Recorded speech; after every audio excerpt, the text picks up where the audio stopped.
No recollection of getting changed out. They are your twins, though, are they? They are mine.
Well, good morning and welcome to this hearing in the Sheco Bio inquiry.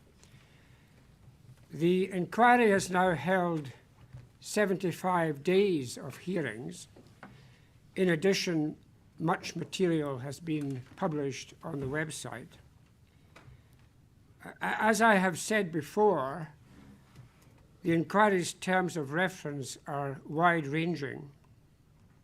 And as we move to explore the next aspect of the remit, it may be convenient to outline the programme of hearings that the inquiry intends to follow this year.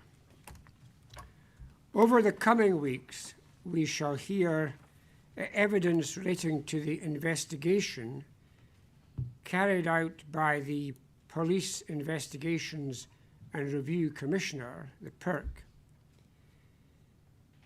In April into May, we shall hear evidence relating to the direction of the investigation by the Lord Advocate, together with certain other evidence.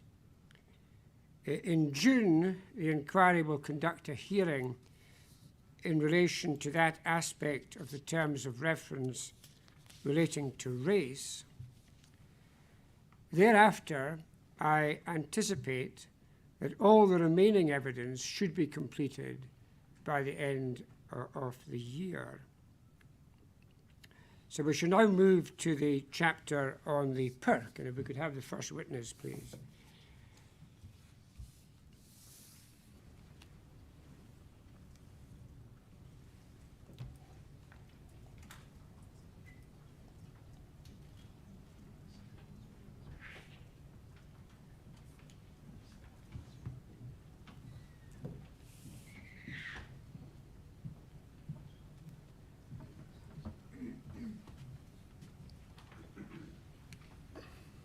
Good morning, Mr. Harrower. Would you raise your hand and say the words of the oath? I swear by Almighty God. I swear by Almighty God. That I will tell the truth. I will tell the truth. The whole truth. The whole truth. And nothing but the truth. And nothing but the truth. Ms. Graham. Thank you. Good morning, Mr. Harrower. Good morning. Tell us what age you are. I'm 63. And your full name is Keith Harrower. That's correct, yes. And you worked for the Police Investigations and Review Commissioner since February 2013. That's correct, yes. Well, we're calling them PIRC here, so it saves me saying the full name every time I mention it. That was actually before PIRC technically came into existence, wasn't it? Yeah, it was roughly the month before we effectively went live. We've heard that PIRC came into existence on the 1st of April 2013. Yep. Is that correct? Yes. And that was the same date as Police Scotland came into existence. That's correct, yes. And in May 2015, you were a Deputy Senior Investigator. That's correct. And since the 1st of March 2018, you've been in the role of Senior Investigator. Yes. And that's a role you continue in today. It is for the next short while. Oh, are you due to retire soon? Very nice. We've heard that there are a number of different investigators in PIRC, or certainly there were in 2015. Am I right in saying that on ground level, if I can put it that way, there are investigators, and then above that there are Deputy Senior Investigators, Yes. and then Senior Investigators? Yes. So that's the hierarchy in PIRC. And then the head of investigations thereafter, and then the senior management for the organisation. So in 2015, I think there was a head of investigations who was Irene Scullion. Yes. And there was also a director of investigations, a John Mitchell. Director of operations. Oh, sorry. Yeah. Director of operations. Was he called Director of Investigations in 2015? Has his title changed? Not to my recollection, no. I'm sure it's because it covered the reviews section of the organisation as well as the investigation, so there was two different areas of business plus the support department. We're hoping to hear from Mr. Mitchell later in the hearing, so he can perhaps confirm or that. So the director, Mr. Mitchell, at the head of investigations, Then Irene Scullion called the head of investigations. And then senior investigators, there was a Ricky Casey and a John McSporran. That's correct. Deputy senior investigators, yourself, Keith Harrower, Billy Little, Brian Dodd, Ian McIntyre, and a couple of others. Yeah, I think there was another senior investigator there at the time as well, All right. Mr. Mitter. And then investigators Yes, under there. Thank you. Now, prior to working for PIRC, you'd been in Strathclyde Police since 1979. yes, And after 4 years, you joined the CID and moved to the Serious Crime Squad. yep, You moved through the ranks during your career in the police, and for the last 10 years of service, you worked in intelligence, that's correct. and you retired after about 30 years in Yes. the police. And that was in 2009, and at that time, your rank was Temporary Detective Superintendent. Yes, And then you had a period between leaving the police before joining PIRC of roughly around 4 years, when you did a variety of things. yes. Now, have you watched any evidence in the inquiry on television or Yes. streamed? You have. Well, you'll know that there's a blue folder in front of you. Yep. And if you want to have a look at that, you'll see that there are hard copies of things like statements and documents. You can use that at any time. If there's anything in there you think might assist you, please feel free to look through it. As I go through documents, I'll ask for some of them to be put on the screen in front of you, but some people prefer hard copies. So you'll have some hard copies available. And if there's anything you would like to refer me to help me understand your evidence today, please let me know. If we don't have it in the blue folder, we'll try and get it at the next break, and we'll have it available at that stage. Okay, thank you. Can we look first of all at a PIRC statement, which is dated the 6th of August 2015, and it's PIRC 00007.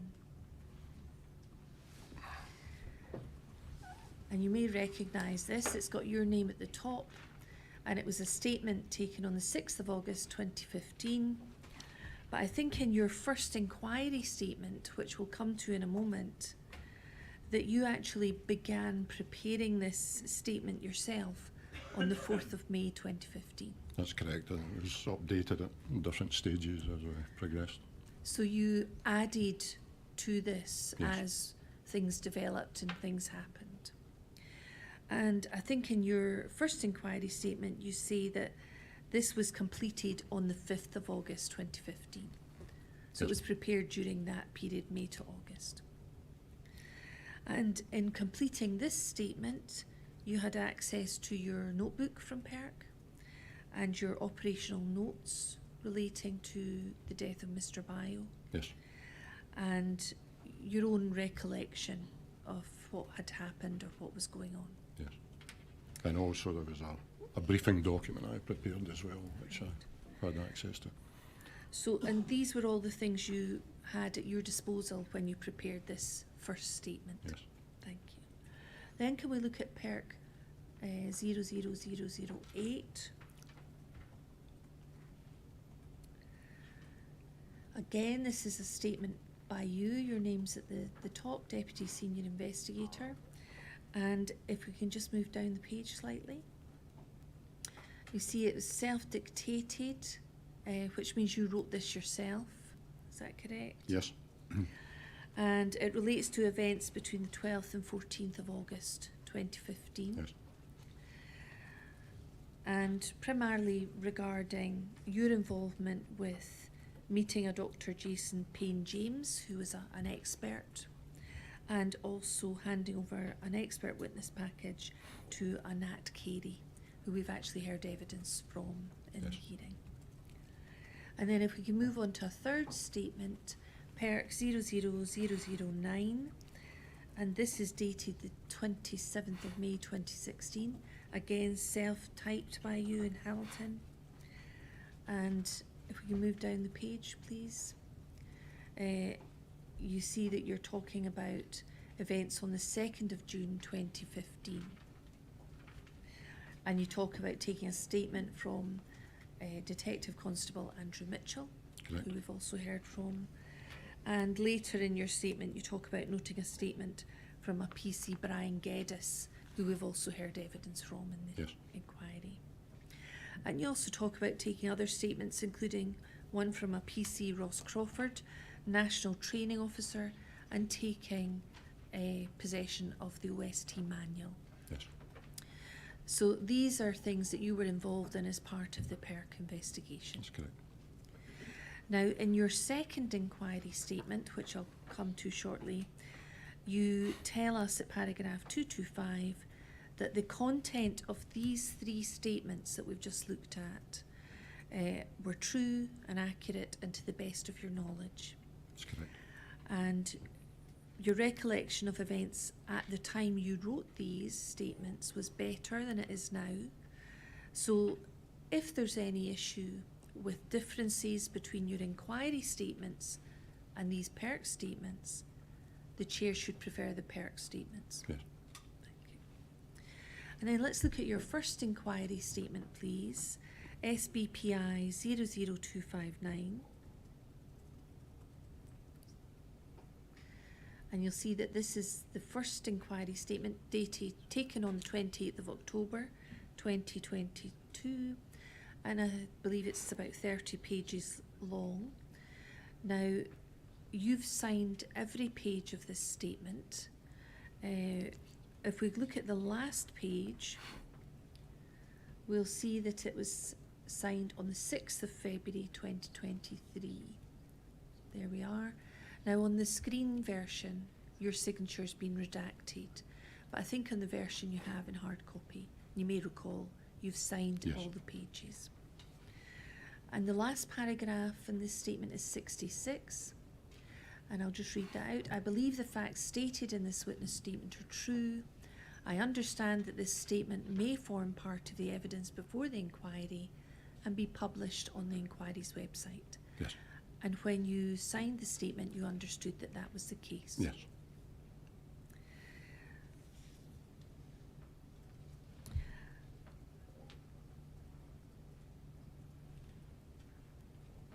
Now, in this first inquiry statement at paragraph 3,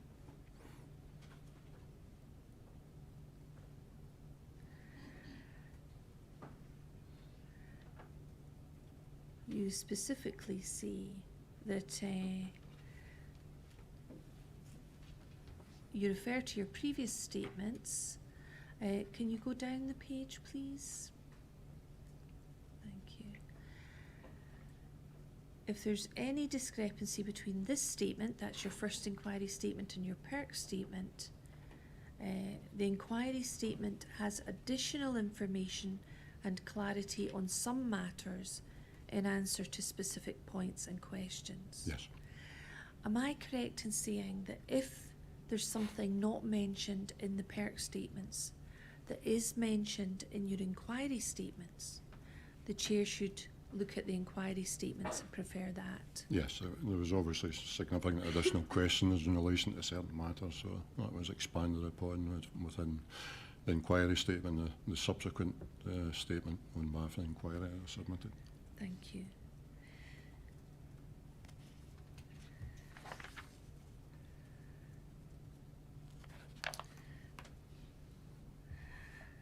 You said a moment ago you began with PIRC in February 2013.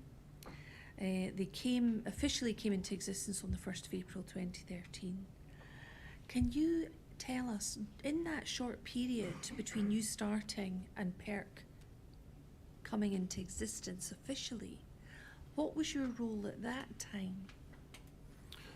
I was a first-line manager as a deputy senior investigator, along with a number of other deputy senior investigators and investigators.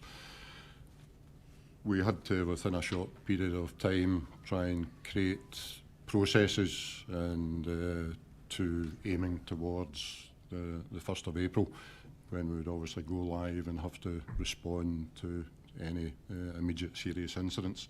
So it was a matter of preparing for that, a variety of things, even administrative stuff, and getting our then office in Paisley up to scratch to be able to work effectively from that location.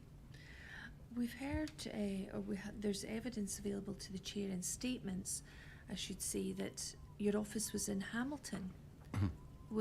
Initially, was it in Paisley? Did Yes. it move to Hamilton? Yeah, we're only at Paisley for quite a short period of time, and then we moved to basically our current location.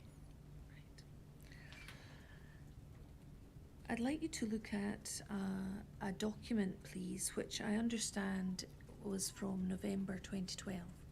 So prior to you starting, and prior to PIRC's creation, but I'd like to see if you recognise it. It's PIRC 04446.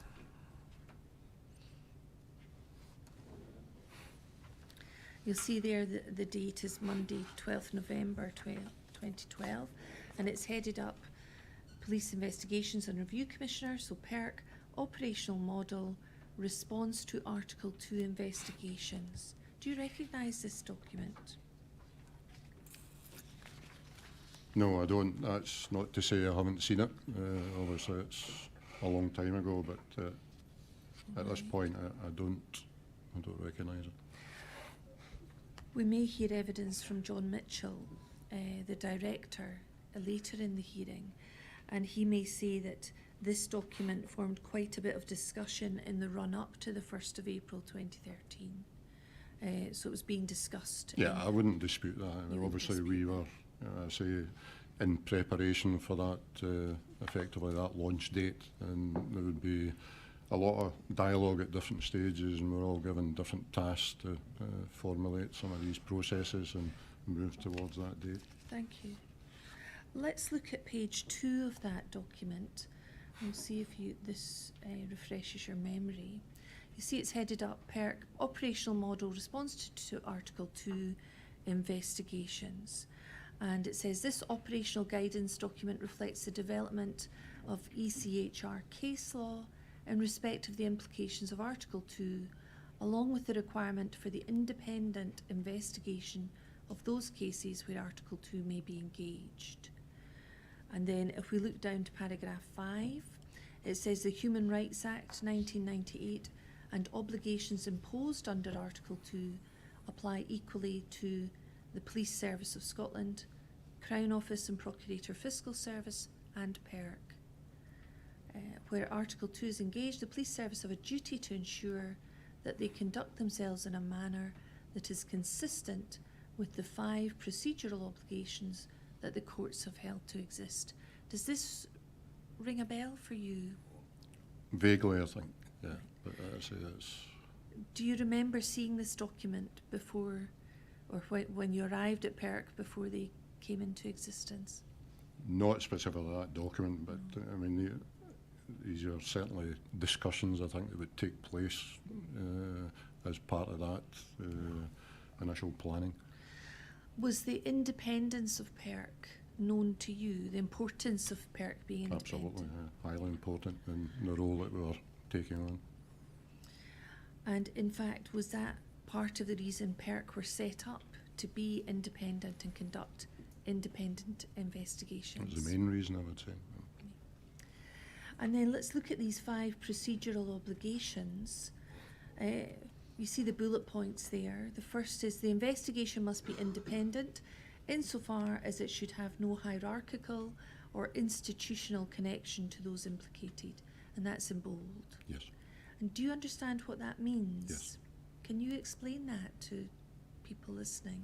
Basically, I mean, you can't be classed as independent if potentially your position with the inquiry that you're conducting could be compromised or negatively affected by what you're doing through relationships or other ties with individuals. So it's clear that you must be wholly independent with any investigation you're doing. If you're not in a position to do that, then you would have to declare that and, you know, withdraw. And that was the same for every member of staff. It's still at the forefront today of any investigation that we conduct to ensure that that is present. We've heard evidence about Police Scotland being a hierarchical organisation and officers of different ranks within that organisation. Can I ask, was it important to investigators with PIRC not to be intimidated or bowed by senior officers in the police service? Absolutely, and I mean that's clearly a part of the independence as well. But that couldn't be the case under any circumstances. And where it says institutional connection, was that what you were saying a moment ago about Yes. a connection between the Yeah, organisations? obviously, I mean, some members of staff were previously affiliated and employed by what was previously the forces within the newly created Police Scotland. So again, that was, you know, important to recognise that and make sure that that didn't adversely affect any investigation that we're doing. And then the second bullet point there is the investigation must be effective, and that's also in bold. Did you understand what that to mean?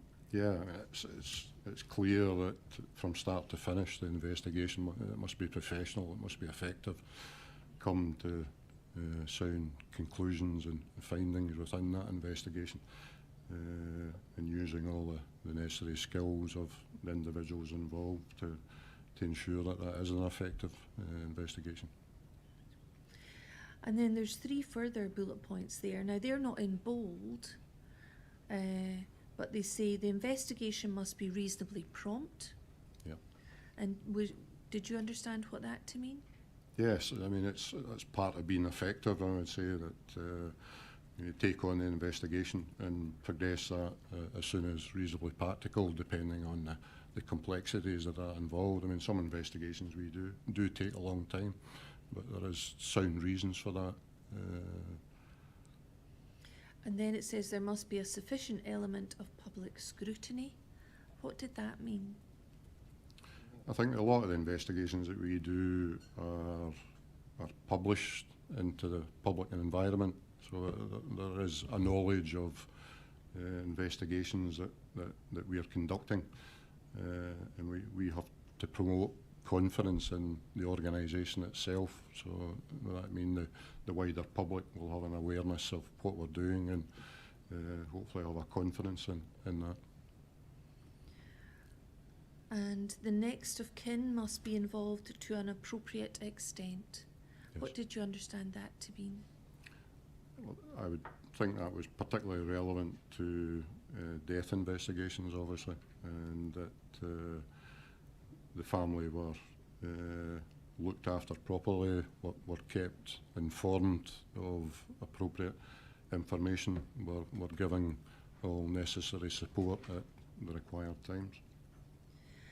Then it goes on to say, so far as this document is concerned, it is the first 2 obligations that are relevant and which must be observed by the Police Service of Scotland and PIRC under direction of the Crown Office. In those cases where Article 2 may be engaged, the PIRC will seek to deploy investigators at the earliest opportunity to enable the conduct of an independent investigation. Having looked at that, where it said in the first section that I read out that Article 2 obligations apply equally to the police, the Crown and PIRC, and they have these 5 procedural obligations which we've gone through. But then it says it's the first 2 that are relevant and must be observed by the police, PIRC and Crown Office. Can I just be clear, were all 5, in your understanding, applicable to the police and PIRC and the Crown? I would say so, yes. It certainly would be to me, leading any investigation. So, as an investigator with the PIRC, you would take the view that all 5 should be observed Yes. as part of your investigation. Thank you.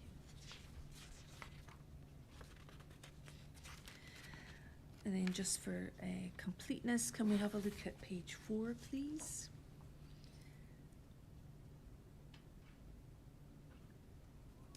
And this relates to assistance and cooperation of police resources. And if we see the section that's highlighted in bold, paragraph 3, there's the regulations for investigation require the Chief Constable and the SPA to provide such facilities, assistance and cooperation as the PIRC may request for the purpose of or in connection with an investigation. Yes. And so was it envisaged that the police would, we've heard evidence that the police would continue to provide resources and make those resources and support available to PIRC? Yes. And was that envisaged to be part of your investigation? On some occasions, yes. I mean, it's not. I don't think it's always necessary, but certainly the bigger, the more complex, there may be a requirement to utilise and direct police resources at certain times for certain functions. So the situation is the PIRC may make a request. Yes. It's not compulsory. We don't know. We don't necessarily have to know. And the final paragraph on page 4, please. So upon receipt of a referral, it may be necessary to require cooperation from police resources to carry out tasks that the PIRC feels are reasonable and appropriate. The investigator will confer with the appointed police senior officer at the time of initial contact and deployment, where it has been necessary to deploy. During those early discussions, it may be necessary to secure the use of police resources to carry out tasks required by PIRC staff. These considerations are not exhaustive and are produced to assist the police service and PIRC staff.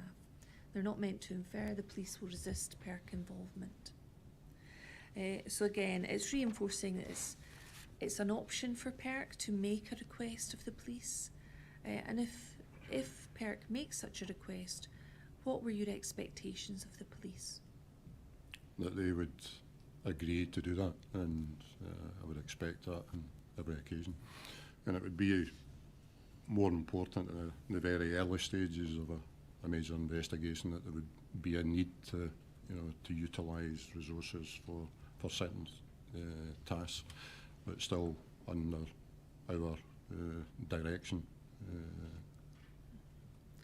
Let's look at page 5, please. And this is headed, providing the direction that officers should not confer prior to recording their first account. And it says the issues surrounding officers being allowed to confer following an incident, and in particular a firearms incident, has been a contentious one. So there was a recognition that this had caused some issue. And I won't go through all of those paragraphs in detail, but if we could go down the page, there's a reference to an ACPO manual, and we see paragraph 7.94. As a matter of general practice, officers should not confer with others before making their accounts, whether initial or subsequent accounts. The important issue is to individually record what their honestly held belief of the situation was at the time force was used. There should be no need for an officer to confer with others about what was in their mind at the time force was used. If, however, in a particular case a need to confer on other issues does arise, then in order to ensure transparency and maintain public confidence, where some discussion has taken place, officers must document the fact that conferring has taken place, highlighting, and there's 4 bullet points: time, date and place where conferring took place, the issues discussed, with whom, and the reasons for such discussion. Yep.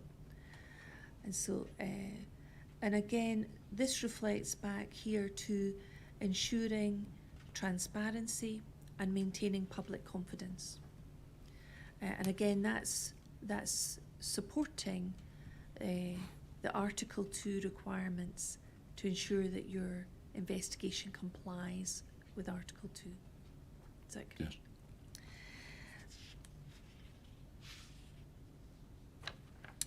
Yes. thank you. Can we look at page 8 now, please? And I'm interested in the additional advice for staff, which is halfway down that page. Can we see the first paragraph there? If the indications are that the guidance is not going to be complied with, we should explain to officers that in relation to the use of lethal force, they should record their honestly held belief why they use the force, and we should make it clear that conferring is not necessary when recording their own belief. We must be clear that we are not seeking for officers to be separated, and we understand that they are entitled to legal advice. So when there's a reference there to we, that's to PIRC, is it? Yes.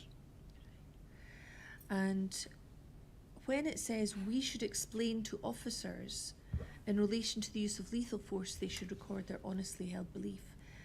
What was envisaged when it said we should explain to officers?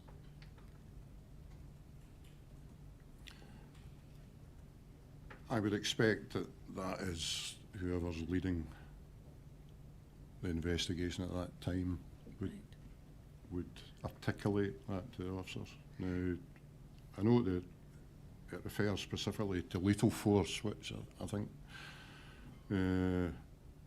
this looks to be directing more towards the kind of firearms type, where a firearm is discharged and someone is subsequently killed. Right. Let's look at page 7, because this does say at the top of page 7, PIRC investigators guidance note, referrals involving the police use of firearms. Yes. And it relates to Article 2 investigations. We'll come back to this.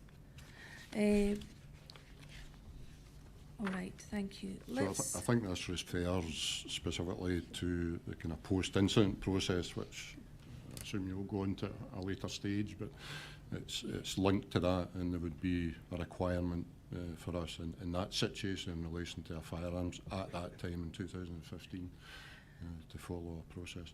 So your understanding of this section is that it would relate to a firearms situation? Yes. And what did you understand a firearm to be in 2015? What would my definition of a firearm be? Yeah, what was your understanding? I would say a lethal barreled weapon of any description. Right. Thank you.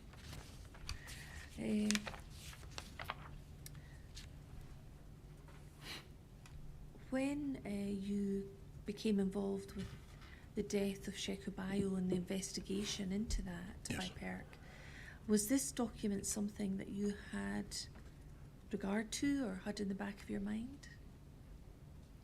No, I couldn't say that, not specifically.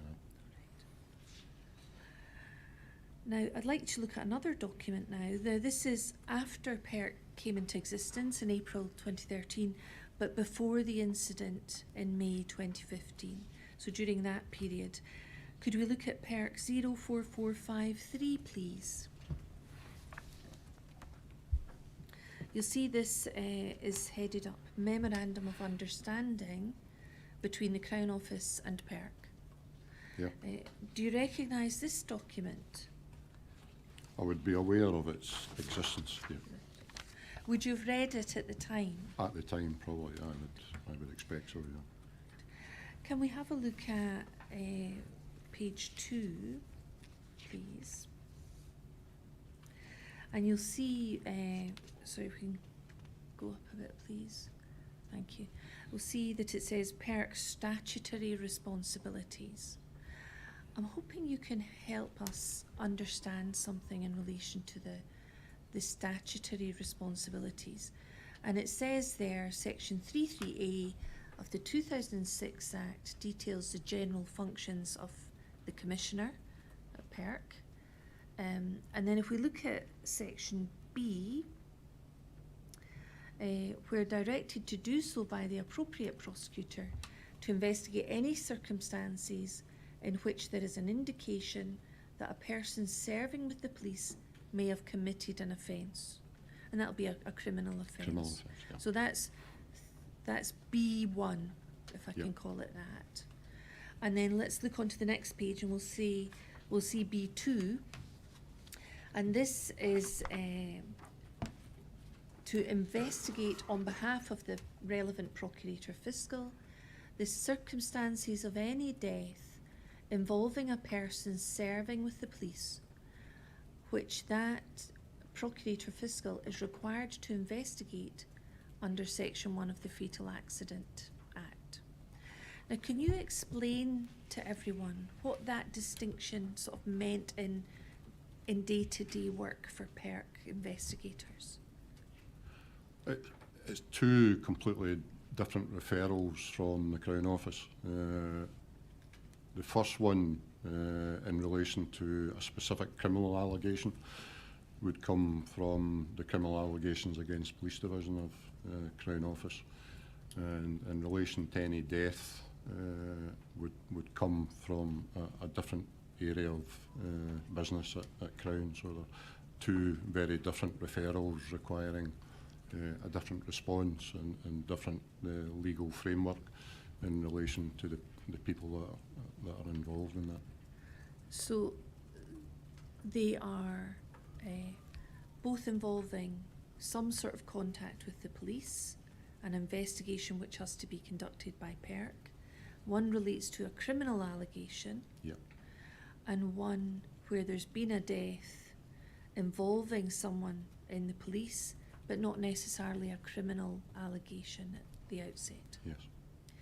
And it's a different legal framework and a different format. Yeah, you it's said. obviously a very different approach on how we do that. And can you explain to people, when you say there's a different approach, what the different approaches taken were?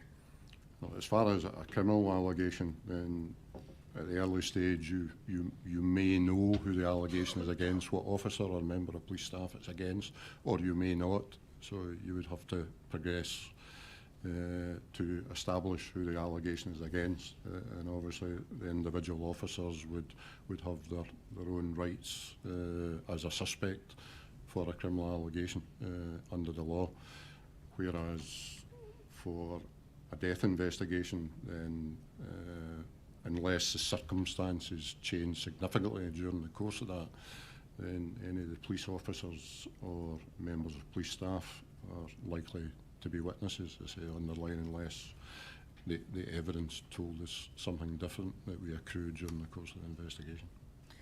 So under B1, there's some sort of knowledge or awareness or evidence that the police officer is immediately a suspect in allegations of criminal behaviour. Yeah, although we may not know who that suspect is at the initial stages of it, and that may be identified during the course of the investigation.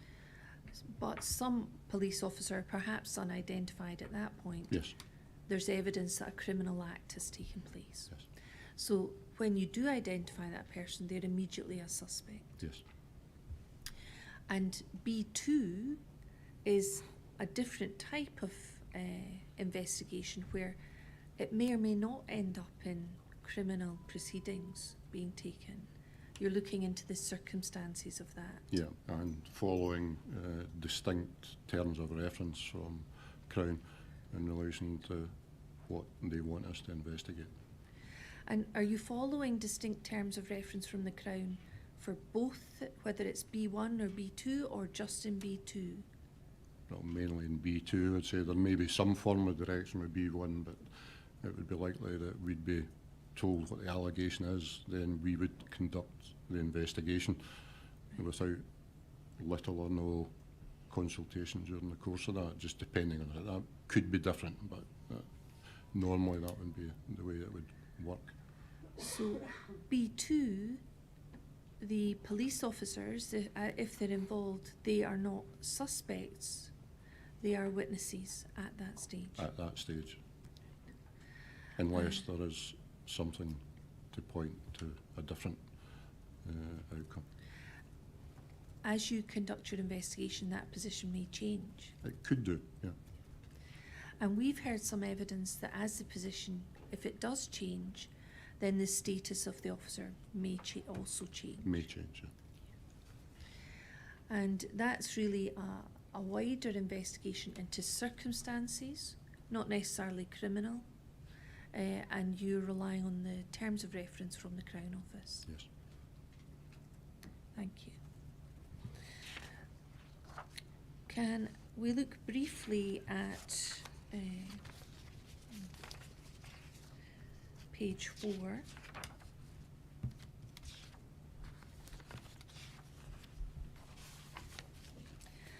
And do we see that the Memorandum of Understanding then sets out the role of PIRC in investigations?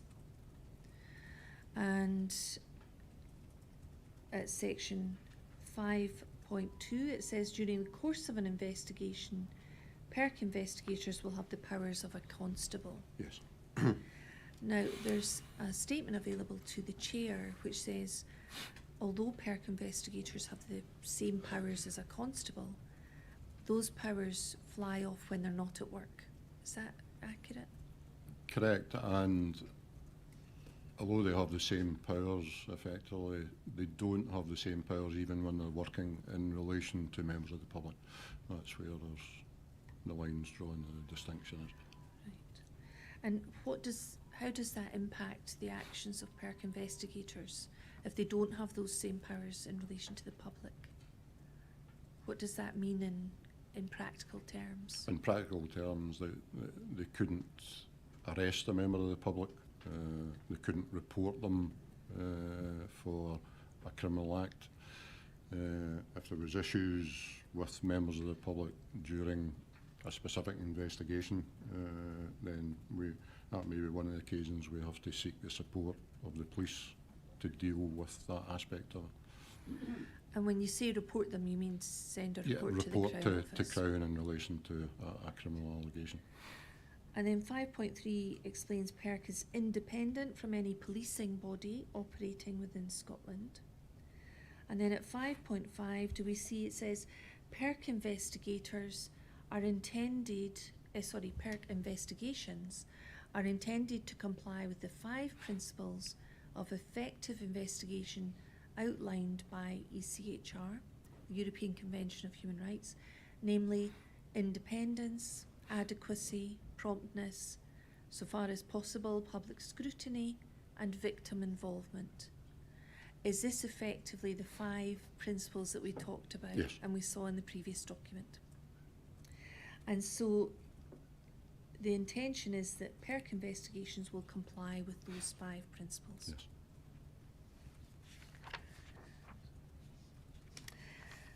Can we look at page 5, please?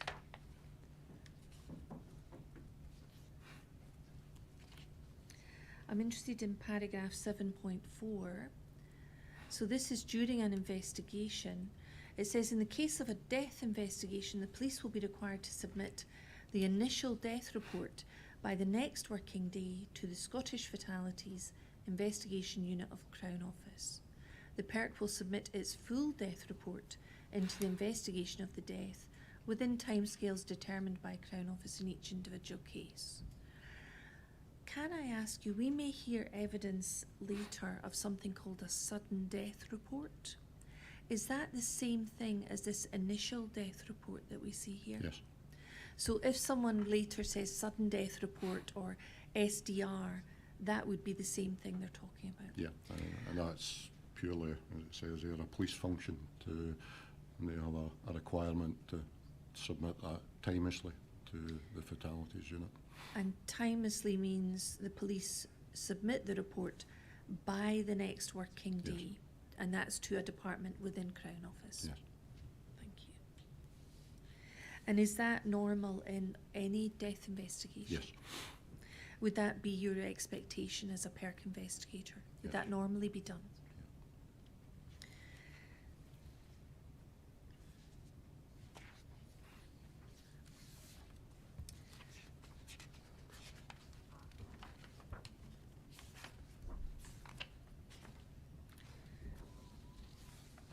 Thank you, that's great. I'd like you to look at another document for me. And this is PIRC 04438. Now, there's no date on this document, but the inquiry's been advised that it was dated the 17th of June 2014. So again, we're still looking at a period prior to May 2015 in regard to the Shekobayo investigation. But I wonder if you recognise this document. It says PIRC independent investigative processes following police use of firearms. Do you recognise this? No, but again, it's something I would expect to be there. I don't have that recollection dating back to then, but again, this would be, it's a major part of PIRC business. It would be a serious firearms incident, so you know, I would expect that document to be there, and with the relevant content and direction and processes, etc., contained within that. And would you expect to have read this when Yes. it came out and to be familiar with it? Yes. We see that this has been, this paper has been produced to take cognizance of a report by an assistant coroner in May of that year in respect of the shooting of Mark Duggan by the Metropolitan Police. And I think this was a high-profile shooting Yes, at it that was. time. And it says the purpose of this document is to identify learning opportunities and give clear guidance of what is expected of the PIRC investigation team following such a shooting by officers of Police Scotland. Now, we've heard quite a lot of evidence about whether there were similar learning opportunities in Police Scotland, where there's been a high-profile death and investigation down south, and whether there were learning opportunities in Scotland from those incidents. Is this something that PIRC were doing at the time, learning lessons from other high-profile incidents? I think they may have taken, like the preparation of these documents, they may have taken that. Whether they were proactively looking at a number of investigations from down south, I'm unable to answer that. I don't know. Right. Can we look at the investigative function section, so if we can go up the page a little? In the initial stages following the discharge of a police firearm, Police Scotland must, in line with the European Convention of Human Rights, Article 2, take all appropriate steps to reduce any possible risks of the investigation being undermined by any deficiencies. So again, we're seeing reference here to Article 2. Was this something that was given significant priority and focus in Very PIRC? much so, a high priority. Really? And it goes on to say they want to avoid deficiencies such as failing to secure all available evidence. Procedures adopted should be designed to demonstrate integrity of purpose in all actions and discussions between the officers involved and be able to withstand scrutiny. And it says the responsibility for securing evidence and taking appropriate action in an Article 2 investigation remains with Police Scotland until such time as the PIRC has taken over conduct of the investigation. And so, again, this document at least envisaged the police initially taking the initial investigatory steps. Yeah, that's just outlining the practicalities of, you know, something happening, something very serious, where it is geographically and what is the realistic response time and effort by us as an organisation. So whatever that shortfall in the responsibility will initially lie, because the police are the first responders to an incident like that. So in any incident, before PIRC has taken over conduct of the investigation, the police will be involved during that initial period. Yes. And where it says PIRC has taken over conduct of the investigation, what did that actually mean? When do PIRC take over conduct of the investigation? Can you explain to us? I don't know about conduct, I would say responsibility for it, and as soon as any death is referred to us, then I would say we have that immediate responsibility, although effectively on the ground Police Scotland are still running with certain matters. There's no way around that.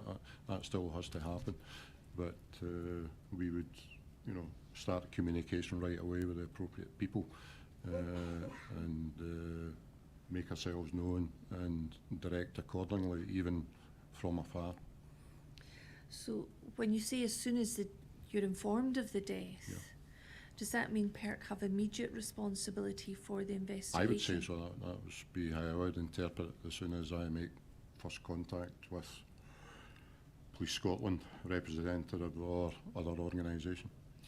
Now, we've heard that there might be an initial call from the Crown to PIRC. Yeah. Would that saying, we want you to get involved and conduct an investigation? Yes. And we've also heard that there might be conversations between PIRC and the Senior Investigating Officer, or Yes. SIO. At what point would you say PIRC have taken over conduct or taken immediate responsibility? Would Well, it be when they assuming- speak to the Crown or when they speak to the police? Well, effectively, we have been given that responsibility from Crown, so that starts from then. But for us to have control over it and start directing things, we obviously need to speak to the first senior officer from Police Scotland, who in this instance was the SIO.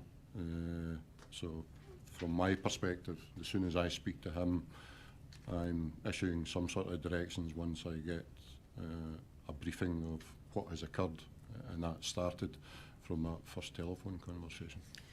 So taking over responsibility doesn't involve you being present at the scene or present in the office? It's not necessary. It's that obviously it's a conversation. preference, but again, it's down to practicalities and moving from that initial contact on call, the direction from Crown, to then influencing and directing what's going on thereafter. And that starts when you're making the call Yes.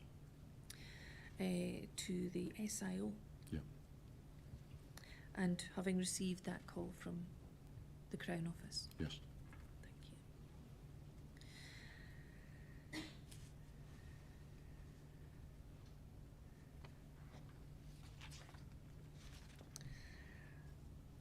you. We've heard evidence about there being a formal process known as a handover. So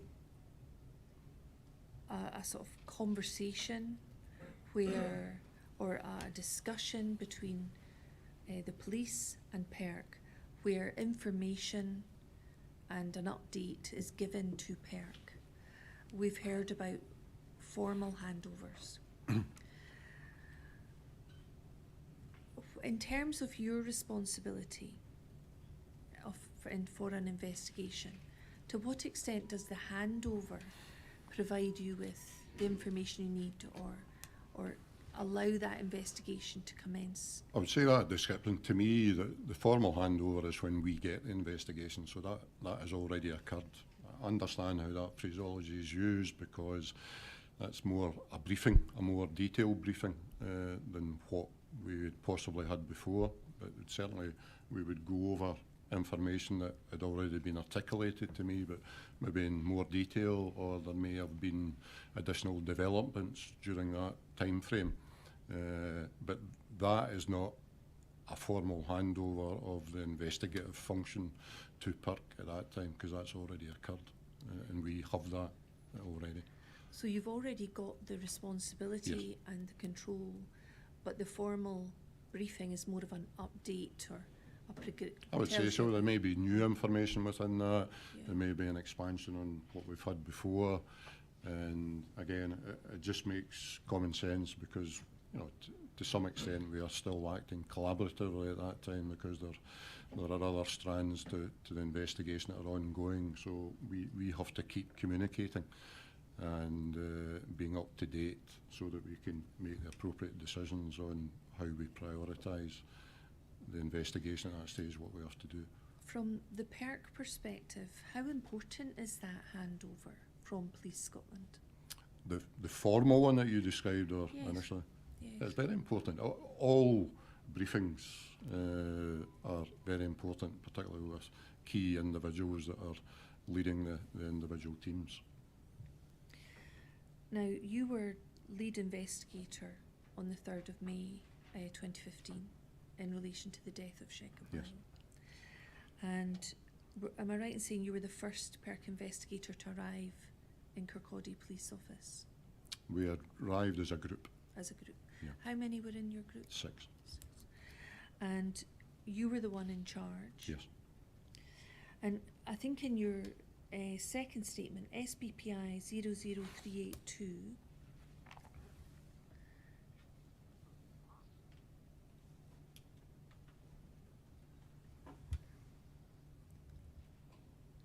here we are. Now, I couldn't find the number for this earlier, so let me just take a moment to go through this with you. So this is headed up Statement in Response to Ruling Request by Sheku Bio Public Inquiry. And it looks slightly different from your first inquiry statement. But this was in response to some numbered questions that we sent you. Yep. And you then responded in writing with the assistance of maybe your legal team or whoever. And so, if you don't mind, I'll call this your second inquiry statement because it's Right. through the inquiry that we obtained this. And it's dated 27th September 2023. And if we can look at the last page, please. You'll see at the bottom there's a block redacted. Can we move up, please? And am I right in saying you've signed this document I did. in the way you'd signed your first statement? Yes. And it was signed on the 13th of October 2023. Yes. And a similar, if not the same, paragraph appears at the end. I believe the facts stated in this witness statement are true. I understand that this statement may form part of the evidence before the inquiry and be published on the inquiry's website. Yes. And you understood that to be the case when you signed. I did. And can we look at paragraph 52, please?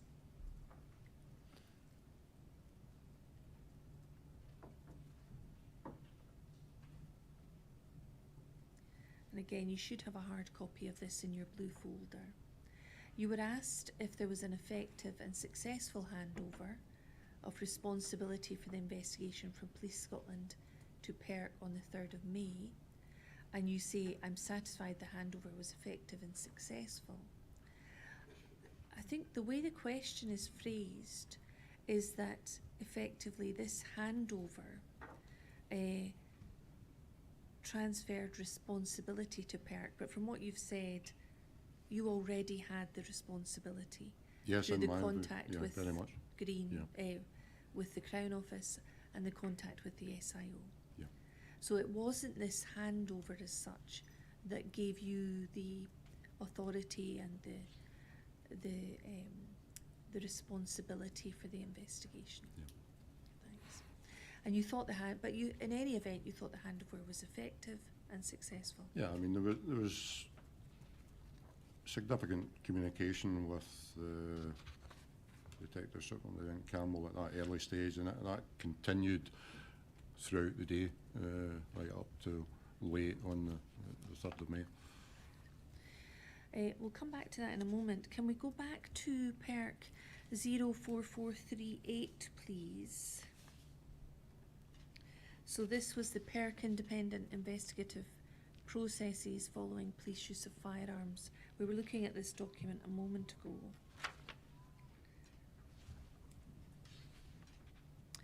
And I wonder if we could look at more than halfway down the page. I've just been talking to you about when PIRC take over the conduct of the investigation. Can we look at the section Police Scotland use of firearms? And it says police use of a firearm can be defined as, and there's 4 bullet points there: discharge of a firearm, presentation of a firearm at a person, discharge of a taser, discharge of CS gas. Were you aware that discharge of CS gas could be classed as a firearm at Yes. that time? It comes. They come routinely to the PIRC as referrals. Quite a significant number of them, as do taser discharge as well. We've heard evidence that from the 1st of April 2013 there was a legal obligation on officers, if they had discharged their CS canister of CS gas, that they had a legal obligation of completing a use of spray form, which would then come direct to PIRC. Is that correct? Yeah. Well, I think the police did. I don't think necessarily the individual officer, although it would be on most occasions, but that could come from a colleague for whatever It could have been specific from reason. a sergeant. We've yeah. also heard evidence it could have been from a line manager, a sergeant, a Yeah, more but senior. invariably it's the officer themselves that would complete that form. And so when PIRC are dealing with an incident involving discharge of CS gas, would you understand that this document, although it says firearms, would incorporate discharge of a CS gas canister? Yeah, or PAVA spray is it probably more commonly. We've heard evidence that in 2015 it was moving from CS Yeah, to PAVA. yeah, Would that be yeah. your recollection?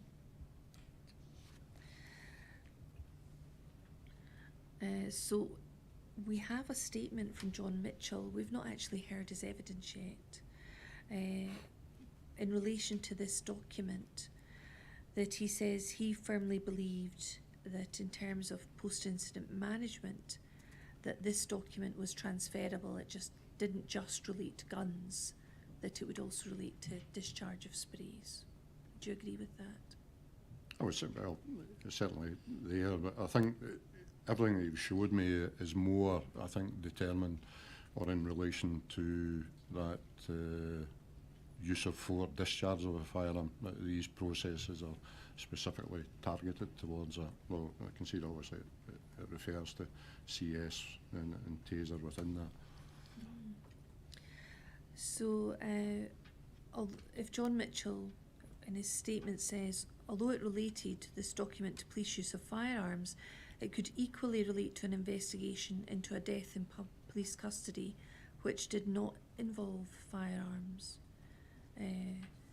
Was that your understanding at the time or not? I think in practical terms, the approach to a discharge of firearms which resulted in a fatality was different at that time from how a death would be dealt with. Obviously that has changed significantly over the last few years. Not long after this incident occurred, there was a process of change towards which really brought both these types of incidents together as far as how that response would be done by both ourselves and the police. Okay. Can we look at page 2 of this document?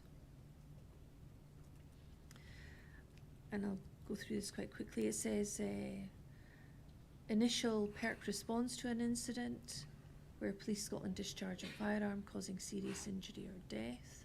And it says Police Scotland will immediately notify the Crown Office and PIRC, and the Crown Office will determine the mode of investigation.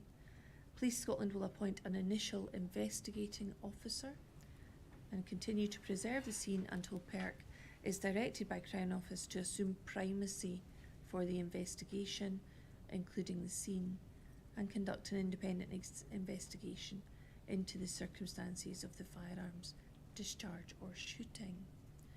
And the initial investigating officer, would that be the same as the SIO? No. No.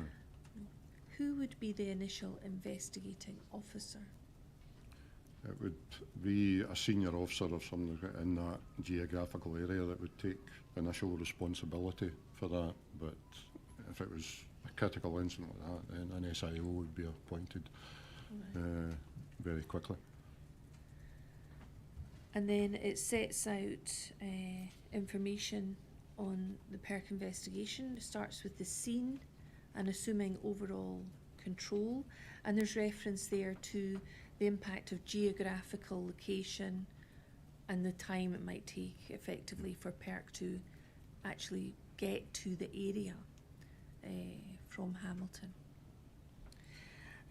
So we deal with that. PIRC scene manager is also dealt with. We'll come back to the detail of this later. PIRC productions officer is on the next page. There's a role called a scribe. Can you tell us what that role is? It would be just someone dedicated to taking notes to support the lead investigator. And I effectively did that in the day and appointed somebody to do that on my behalf, just to support the notes that I were taking, just to make sure nothing was missed. And is this designed to enhance transparency and public confidence in what's being done? That's part of it, but you know, it's just making sure that we can record as much relevant, important information as we can in what is a really fast-flowing incident, most of these things.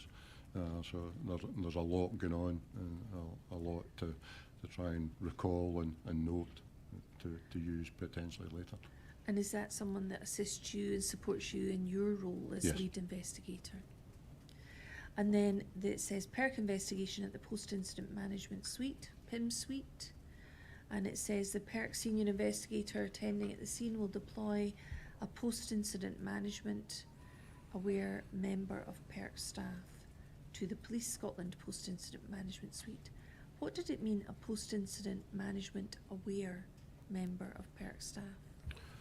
Somebody that had undergone awareness training in relation to the Police Scotland post-incident process. So we had limited number of officers at that time that were trained in that process, formal training as it were, and then I never underwent that training, but I had awareness of the processes.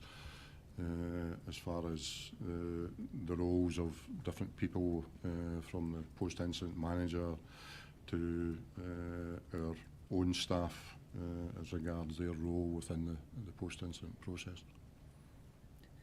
And then it says Police Scotland has 6 PIM suites, and it gives the various locations, and there's one in the east in Edinburgh. Did you have an awareness of the PIM suites? Yes. And the availability of those Yes. as part of your And they were role? obviously spread geographically to be within reasonable distance for an incident occurring in any part of Scotland. Right. And is this something that you had, was it available for your use as part of an investigation? Or was it something The that was under post-incident control? process is a police process where the PIRC investigators have specific roles to play within that. So Police Scotland would initiate the post-incident process. We should be made aware of that at a very early stage so that we can then deploy appropriate resources and seniority to the PIM suite, to whatever the incident scenes we have, so that we can cover all aspects of it. And there can be on occasions where there is more than one post-incident process ongoing for an incident. Certainly on a few occasions we've had 2 at the one time at different locations for the same incident. And in terms of using a suite or the availability of a suite, is that under the control of Police Scotland? Yes. And when you say PIRC should be made aware of that, Yeah. How would the PIRC be made aware of the use of a PIM suite? Initially, we would anticipate it would be Professional Standards Department, one of the senior officers that would give us early notice that the post-incident process was going to commence, where it was, any other practical information as regards how many officers or member of police staff are involved in that. Was there more than one, which is very important because that can obviously cause issues, and we need additional resources to cover all these aspects of it. When you say early notice. Can you help us understand what that means? How early is early? Once a decision is made by a senior officer within Police Scotland that that post-incident process is going to commence, I would hope that we would be the next phone call to say this is happening, and we'll keep you up to date on as it moves towards that formal process starting. In 2015, would that have been the normal procedure for you to receive a phone call from a senior officer? At any time, yeah. And particularly more recently, I mean, these are now, have for a few years, have been commonplace now for post-incident processes to take place. They weren't nearly as common at that time. We've heard evidence that in 2015, not everyone had been trained in post-incident procedures.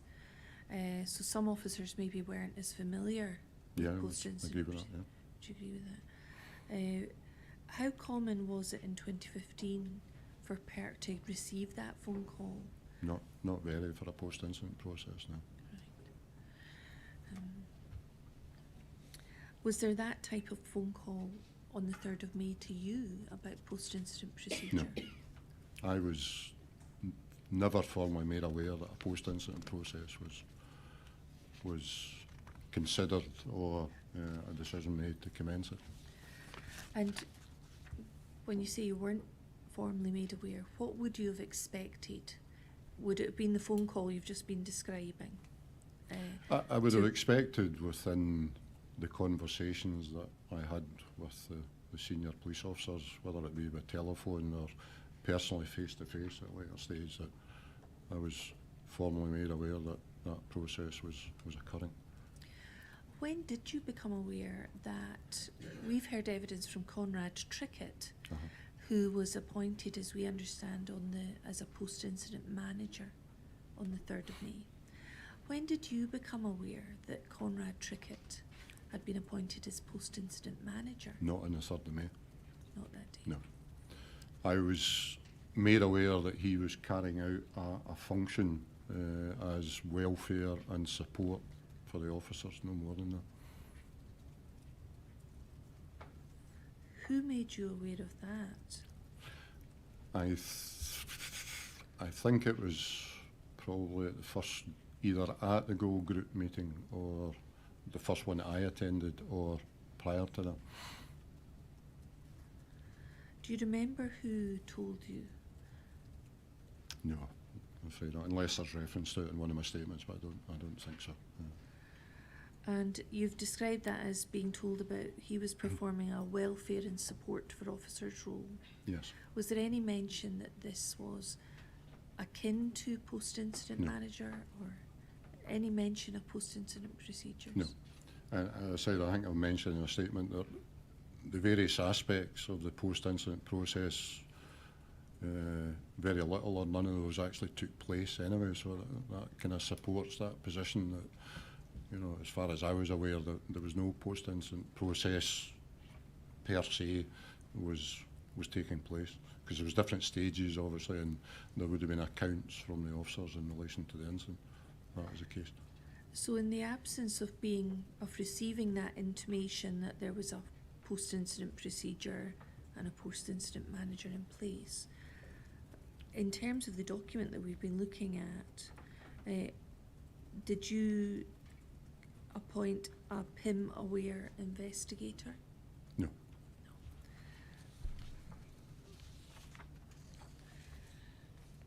And then can we look at the final page?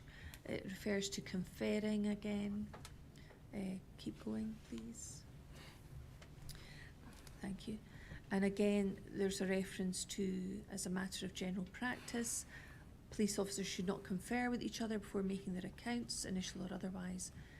There should be no need for an officer to confer about what's in their mind at the time force was used. So this section appears again. And then towards the bottom of that page,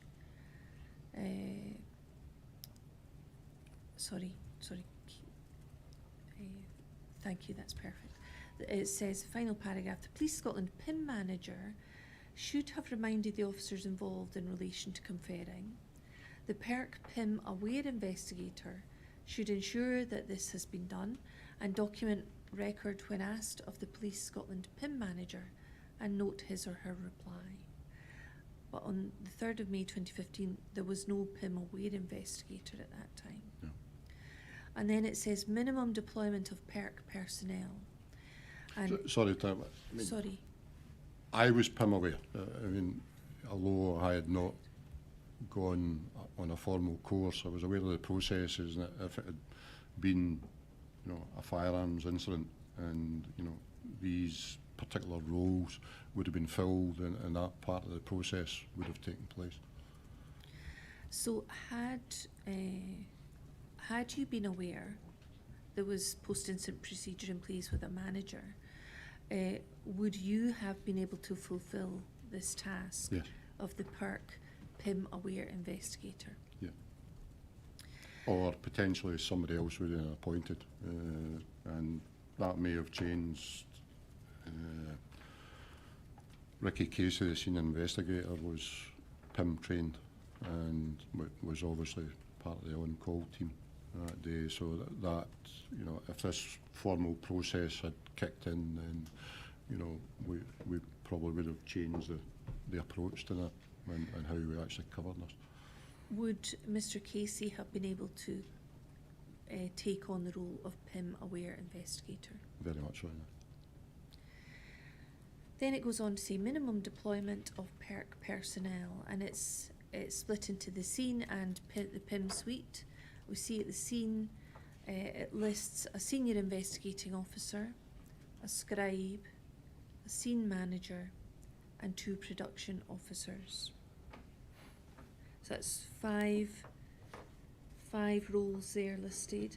And then PIM suite, PIM aware investigator, scribe, scene manager, and production officer, and 4 there. And is that something that in an investigation where there's a scene and a PIM suite, would you normally expect to deploy these or have these roles filled by Yes. PIRC? So 5 at the scene and involved with the scene, and 4 as part of the PIM suite. Yeah. Thank you. Thank you.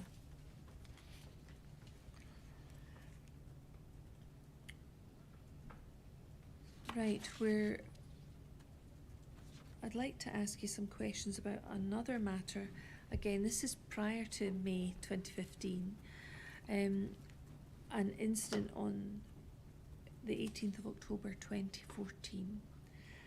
So this is where PIRC were involved in investigating an incident at Victoria Hospital, where CS spray was discharged, and then a report was prepared by PIRC with certain recommendations after that incident. And I think you were aware of this incident, weren't you? I was aware of it, yeah. I didn't, from recollection, I don't think I had any direct involvement in it, but yeah, I was aware of it. And there had been an incident in Victoria Hospital regarding the discharge of CS spray. There was a PIRC report. And do you remember any of the recommendations that were made or involved in that I'm incident? afraid not, no, sorry. Can you help us understand at that time? We may hear evidence that there were recommendations made to Police Scotland. I'm interested in what powers, if any, PIRC had to enforce recommendations that were made to police, or to follow up on those recommendations to ensure that they'd been carried out. A report, a Police Scotland referred report is completed and goes through the management process. The recommendations and findings are reported back to either Police Scotland or any other agency. We retain a record of the recommendations and we monitor the responses to these, and we give them a set period of time to respond. If we don't get a response, then we follow that up.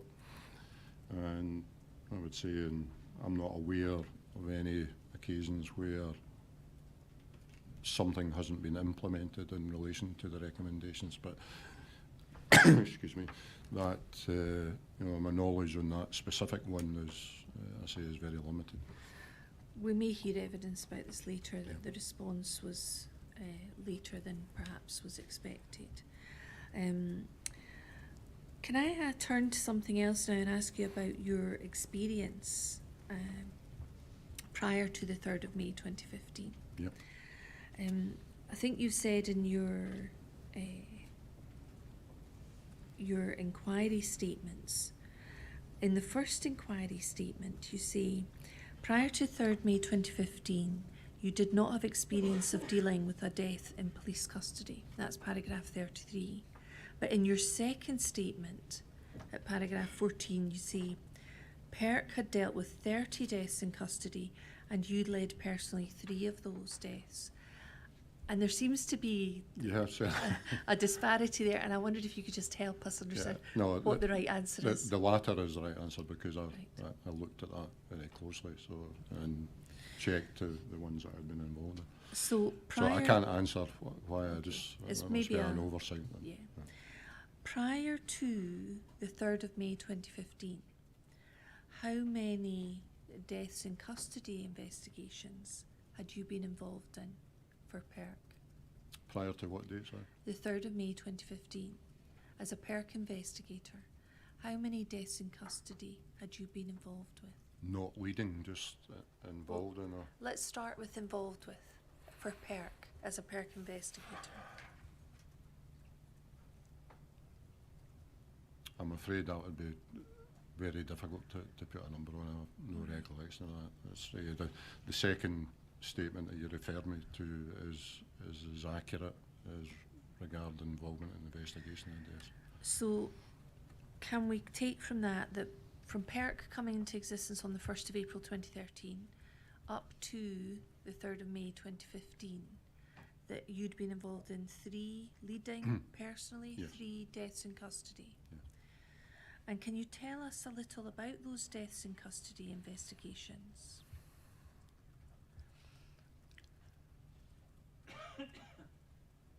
No, I'm sorry, without refresh my memory specifically with it. Did any of them involve the deaths of a black man in No, it did not. custody?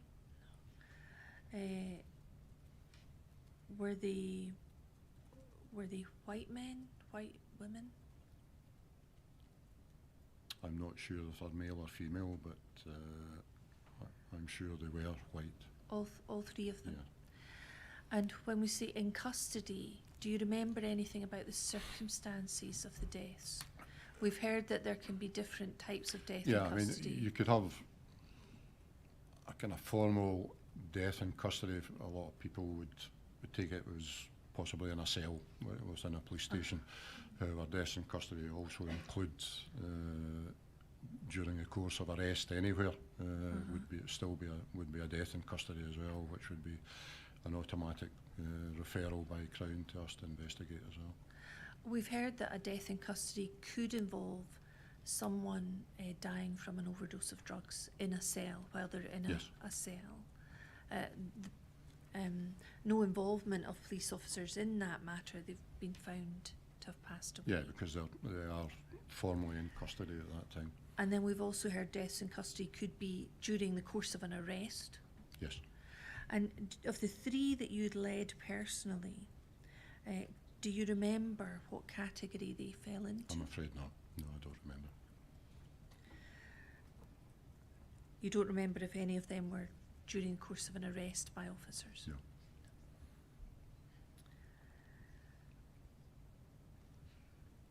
Can I ask you about your training? You say in your second statement, at paragraph 5, there was no PIRC training on carrying out investigations, or more specifically, into a death in police custody. And we've got other evidence available to us about the training that was provided by PIRC. I'm thinking about the period up to May 2015, prior to the incident. Do you remember having any training about deaths in custody or carrying out investigations of that sort? No.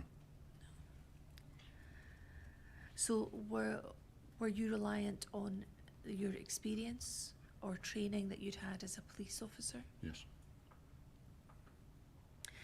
Was there any training during that period you were working for PIRC on investigations involving issues where race or racial discrimination was a factor to be considered?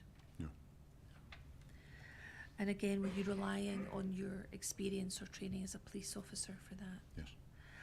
Had you had any specific training as a police officer on investigating deaths where race or racial discrimination was a factor? Sorry, could you say the question? Yes, so in your experience as a police officer, had you had any specific training when you were an officer about carrying out investigations where race or racial discrimination was a factor? No, I don't recall at all. I think that's unlikely. I don't think so. Did you have experience of conducting an investigation of that sort when you were a police officer? No. Had you had any specific Article 2 training? We've looked at documents and the 5 principles. Had you had any specific training when you were in PIRC that related to that, an investigation that was compliant with Article 2? I don't think so. Had you received any training in relation to the 3 documents we've looked at? Had you had any training about those, or I don't have any recollection whether when the documents were created that we then, had team discussions in relation to that. That's a possibility, but I say I don't recall that far back whether that actually occurred or not. I would say that would be a natural progression. but nothing you remember? Not anything I specifically recall. No. And you've said that you were PIP aware, Yeah. post-incident procedure aware. Can you explain, had you had any training when you were in PIRC about post-incident procedures? I think we'd had inputs, whether that would classify as formal training. There was a formal training course for post-incident process, which some of our staff had gone to with Police Scotland. I hadn't done that, haven't done that, but I'm sure there was inputs on the processes and the individual roles that people may undertake as part of that process. So something that you were aware of? Yes. If I was to ask you specific questions about the standard operating procedure that relates when they're dealing with post-incident procedures, is that something you'd had any training on?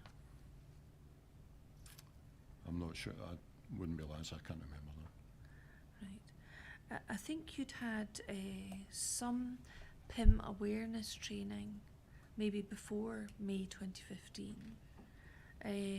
PIM awareness. Yeah. But it was just going back to what I was talking about, where I think potentially people that were formally trained within the organisation had then cascaded out that awareness to everybody, because they potentially, at all levels, they could have a position where they would have to play a part in that. So that awareness training, I think, was done for staff. And do you remember how long that training took? Was it? No, I don't. Was it a lengthy training course with materials and sort of presentations, or was it something less formal than that? I couldn't say exactly, I'm afraid. I'm not sure. And were all investigators made aware through this training, or was it just select investigators? No, I believe so. I think it was cascaded to everybody, I think. Right. Thank you. I'm about to move on, if that might be an appropriate time. Very well. We'll take a 20-minute break.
Ms. Graham.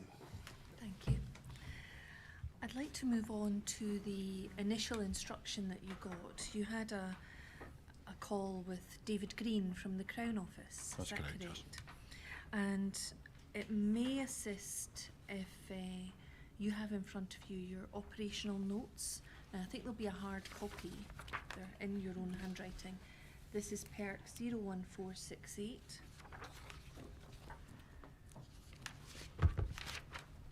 And I think it's page 2, but I think we've got a covering sheet on the... Yeah, if we move... Right, thank you, that's the page I'm looking for, it's page 3. And you'll see the handwriting in the right-hand column, Sunday 3rd of May 2015.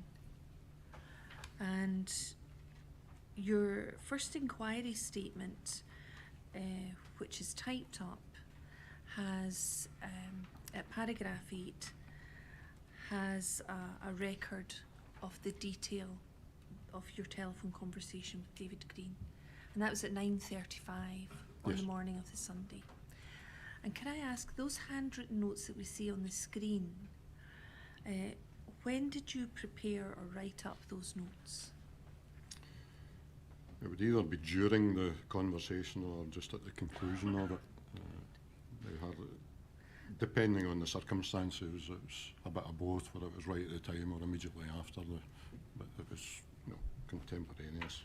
But, On Sunday the 3rd of May, you were on call that day. yes, And were you in Hamilton at your desk, or were you at home when you No, I was received at this home. call? When you're on call as a PIRC investigator, there's information in some of the statements that you do it on a rota basis. yes, that's right. Can you stay at home and wait and be ready if you receive a call, but you may not receive a call?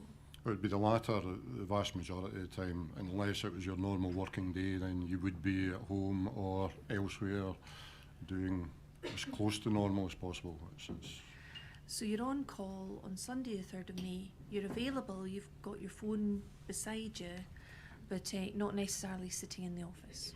No, that more often than not sitting in the office. Yeah. And so these handwritten notes would have been prepared at the time or shortly after the call with David Green. And what I'll do is I'll read out what you say in what is in the statement to the inquiry, and would you mind looking at your handwriting and make sure that I'm not making any Sure. mistakes? If I say anything wrong when you read your writing, please just stop me and let me know. Okay. Thank you.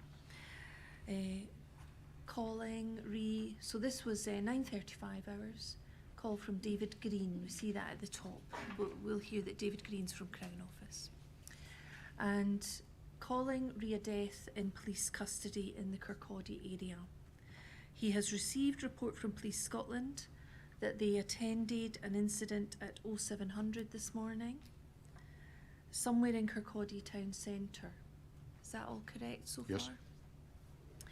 The report was of a black male with a knife above his head, causing a serious disturbance. Is that correct? Yep. Full location, and this is in brackets, full location unknown at present. Male and female uniformed officers attend locus, challenge male, fight takes place during which CS and baton used. Yep. Eventually placed in police vehicle and he subsequently collapses. Paramedics attend the scene and do CPR. Is that correct? Yes. And taken to Kirkcaldy Royal Infirmary and dies at 0904 hours. Yes. Thank you. So in your second statement, and we could maybe put this up on the screen actually, SBPI 00382.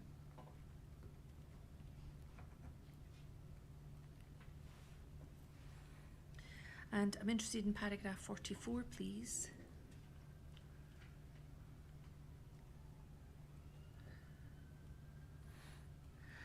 And at this stage, you're talking about a later call, which I'll come back to. And your answer, your response is, if we can look at that, just down, further down. Prior to my second telephone call with Mr. Green, my understanding from him was that the PIRC were to investigate the police involvement and physical interaction with Mr. Bio leading to his death, which would include the actions of the deceased and police officers in Hayfield Road, Kirkcaldy. So this, is it correct to say that was your understanding? Yes. Prior to the second call, which we'll come back to had, later. Yeah, some more detail within it. Yeah. So you also say in an earlier statement, one of the PIRC statements we looked at the beginning, I don't need you to put this on the screen, that no formal instructions came from Crown that day. They were intended to follow in due course. Yeah, and that would be normal. It's very rarely, if at all, would get a written instruction the same day. On the day. Particularly given it was a weekend as well. So in terms of your understanding at that point, having had your conversation with David Green in the morning and knowing that PIRC were to be instructed, what was your understanding of the scope of the investigation PIRC were to carry out? Was to investigate the interaction with the police leading up to his death and the subsequent the activity at the Kirkcaldy Hospital. And we've heard evidence that your role at that time was restricted to the events in Hayfield Road. Yes. And then in Victoria Hospital. Yes. Where he'd been taken. And that was the subject, the other part of the extended conversation with Mr. Green later, was clarifying that was basically Hayfield Road and the hospital. So at the beginning, when the conversation's taking place, what was your understanding of what Police Scotland would investigate? I got more clarity in that during the second conversation with Mr. Green, which wasn't too long after that, they would continue with any investigative work in relation to the other scenes and the activity sometime prior to Mr. Bio's interaction with the police officers. So was there effectively a split at that point? At that point, yeah. The police would continue to have the authority to investigate events prior to Hayfield Road, but PIRC would have the authority and the responsibility to deal with events at Hayfield Road and in the hospital. And obviously that changed, I think it was on the 4th, I think. But at that initial stage, there was effectively two investigations to be run. One, the responsibility of the police, one, the responsibility of PIRC. I would describe them as parallel, probably. Parallel investigations. Now, you also say in your second statement at paragraph 19, I do not recall being aware of the legislative basis upon which PIRC were instructed to investigate. Now, earlier this morning, you talked and you explained the distinction between B1 and B2. B1 being the criminal investigation and B2 being the circumstances. Yeah, it's maybe the wording. I mean, to me it was a B2. There was no any other outcomes from that. And you said you weren't aware about the legislative basis. Now, when I asked you questions about that this morning, you said you would take a different approach, PIRC would take a different approach depending on which B1 or B2 it was. What impact did that have on your actions at that point, at that early stage? And to be honest, I would take it as read it was a B2 because it had come from Mr. Green, who was the head of the Scottish Fatalities Unit. So I went on that basis. I didn't have any doubt that was how it was being referred. So you proceeded from that very first call on the basis it was a B2 yes. And it wasn't a criminal investigation? Yes, definitely. And did that make a difference to your approach generally in relation to the investigation, or to how you proceeded to that point? Yes. And what difference did that make? Well, obviously I had to consider, once I was properly briefed as far as I could be on what the situation was at that time, what had occurred, then to set, you know, my kind of strategy and priorities of what we were going to do, how we were going to approach it, what staff we would need potentially, what we were going to require Police Scotland to do moving forward, and that obviously developed as the day went on, and clarification of the status of the police officers. You talked earlier about if it was a B1, a criminal investigation, there would be changes to the status of the officers involved. Would there be more stringent requirements if it was a criminal investigation under B1? Yeah, we'd have to be aware of the fact there was a number of officers involved, what evidence we had at the time which would suggest any sort of criminal allegation, and if specific the identification of officers would be paramount in that, on any subsequent interaction any of the staff could have, or any of the Police Scotland staff as well, in relation to what they could be asked to do, etc. Would it have made a difference to your approach to conferral, avoiding conferral between the officers, if it had been a B1 rather than the B2?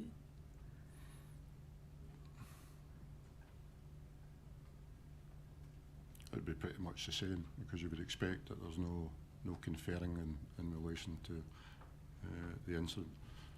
So your expectation would be that the police would be told not to confer and Yeah. wouldn't confer? No, I'd expect that from the offset, from, you know, prior to us being involved or actually getting it.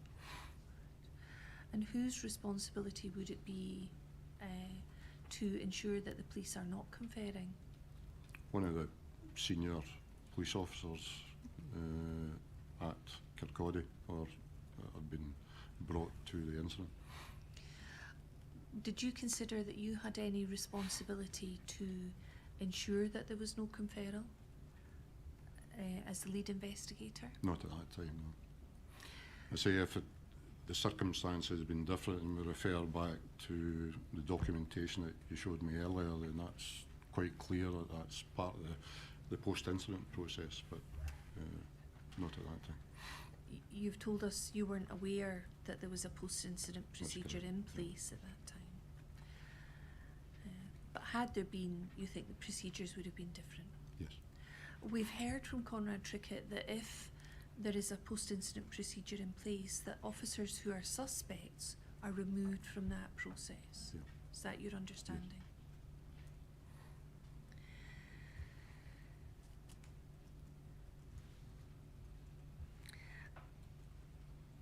Did you consider this split, this parallel investigation, to be helpful or a hindrance to the PIRC investigation? I wouldn't say it was, I didn't view it as a hindrance at that time, but obviously there was a re-evaluation of the circumstances and the fact that the wider part of the incident was much clearer that was a build-up to the subsequent events in Hayfield Road. So once that was clearer, that you know, there was a decision made that was all incorporated into one investigation. But to be fair, on the day, that I don't think it hindered me. But there was still significant communication between myself and the SIO on a regular basis and other police staff in relation to whatever developments were occurring in relation to the other scenes and the associated events. We may hear later that it was on the 5th of May that the first letter of instruction came in from the Crown. Yes. And from then on, the investigations were combined. Yes. At the time, on the 3rd of May, when there was the split, the parallel investigations, how was that distinction and that split communicated to the police, the officers with Police Scotland? Any officers with Police Scotland? It was communicated to the SIO. It was also made reference in detail at the Go Group meetings as well. Possibly both meetings at that time. Who communicated that to Me. the SIO? You. Do you remember, we've heard the SIO was Pat Campbell. Yes. When did you communicate that to him? It would be after the conversation with Mr. Green at some point. Then I don't know if there's reference in my own notes to that, but it Please would be feel free to look at them if they help you. We've talked about the 9:35 discussion with David Green, and in your statement you also talk about the 12:30 conversation, a second call with David Green.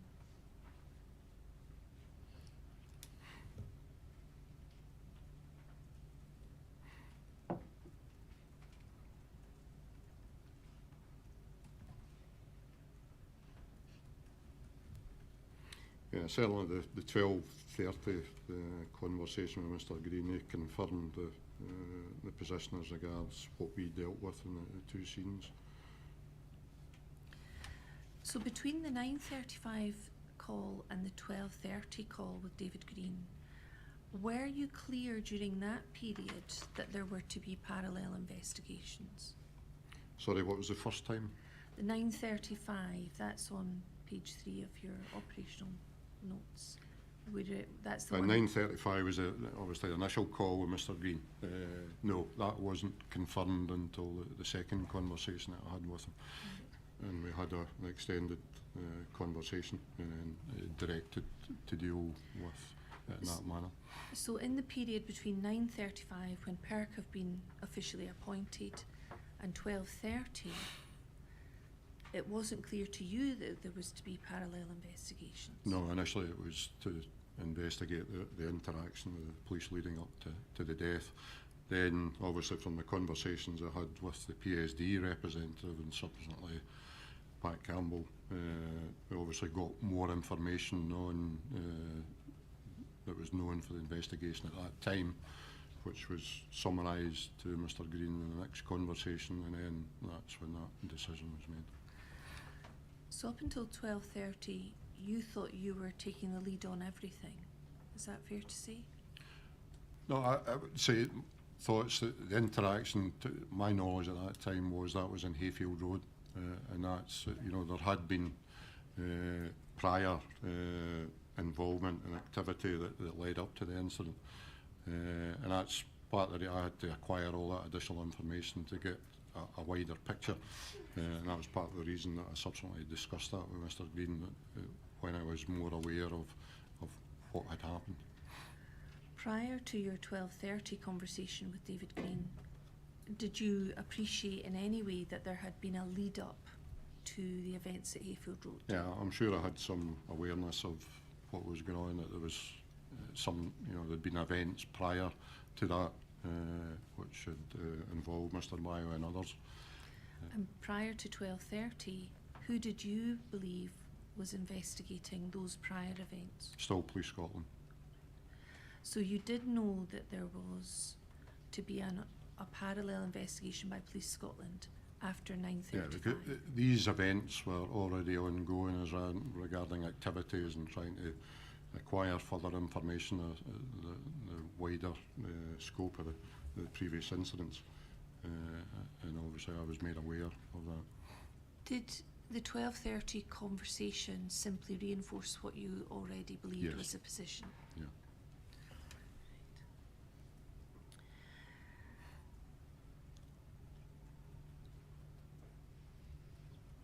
How, in your understanding, how was the information about the parallel investigation communicated to the police?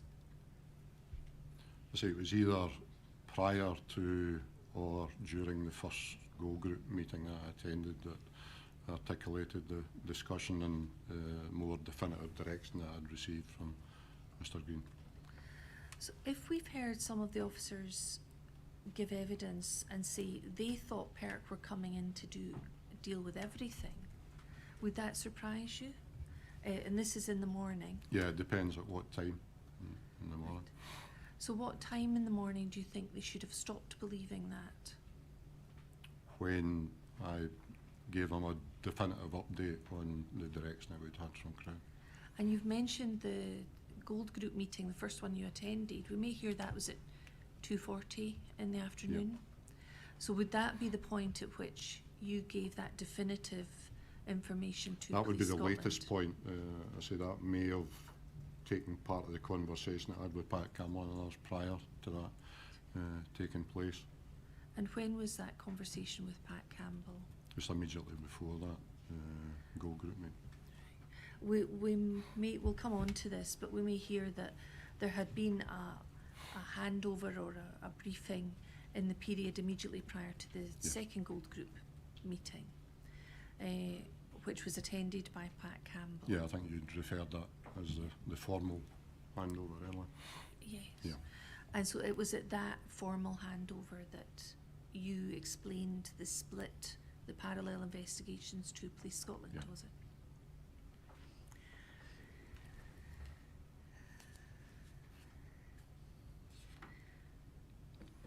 What were your expectations in terms of expecting the police to be aware that there was to be this parallel investigation or split prior to that meeting you had with Pat Campbell, the handover? Who did you expect to be explaining to Police Scotland that PIRC weren't doing everything? There was going to be a parallel investigation. It would be initially through Pat Campbell to So be if you cascaded out. if you only told them at, say, prior to the 2:40 Gold Group meeting what the position was, who would you have expected to tell Pat Campbell about the parallel investigation? I would have done. And you've explained that you told them during the handover. What was happening between the periods from 7:30 in the morning to the handover prior to the Gold See, Group I don't know meeting? if there's reference, because obviously after I spoke to Dave Green, I've spoken to him again. You spoke to him again at 12:30.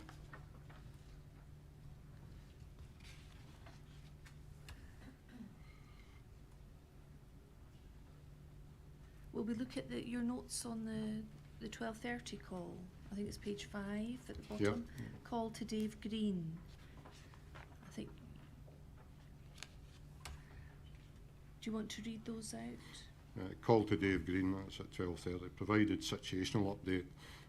He wants to see press release, prefers early PM, confirms PIRC deal with incident scene and hospital. And then there's a follow-up call 10 minutes later to Pat Campbell. Asked him to confirm regarding footwear, status as officers, witnesses. Stuart Houston, scene coordinator.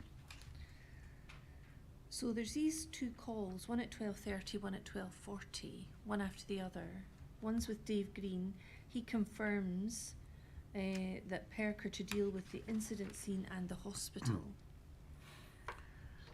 I think logically I would have said to Pat Campbell at that time during that conversation, oh, it's not noted there, in the day you're not going to note everything, but you know, that's obviously significant, and then it would be further discussed, and it was certainly then raised at the Gold Group meeting later on. So you would have had a conversation with Pat Campbell, which is noted there at 12:40, where you confirmed, having received confirmation from Dave Green, confirmed that PIRC are dealing with the incident scene and the hospital only. I would, like I say, I don't specifically remember the exact conversation, and I haven't noted that formally took place, but to my mind that would be an obvious thing, particularly after that very recent conversation with David Green.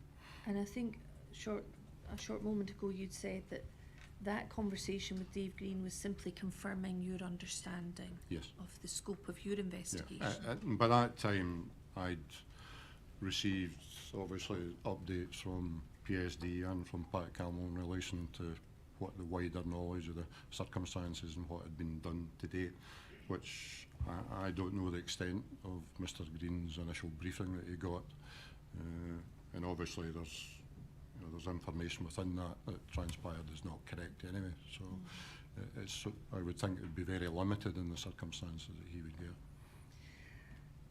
And so you've confirmed that to Pat Campbell when you spoke to him, but prior to that call with Pat Campbell at 12:40, had you had a specific conversation with Pat Campbell about the parallel investigation? I don't think so, not at that stage. So you certainly hadn't shared that with Pat Campbell at that time? No, I don't think so prior to that. Let's look at the information you were initially given in your role. Can we look at your first inquiry statement, which is SBPI 00259, and I'm interested in paragraphs 7 and 8.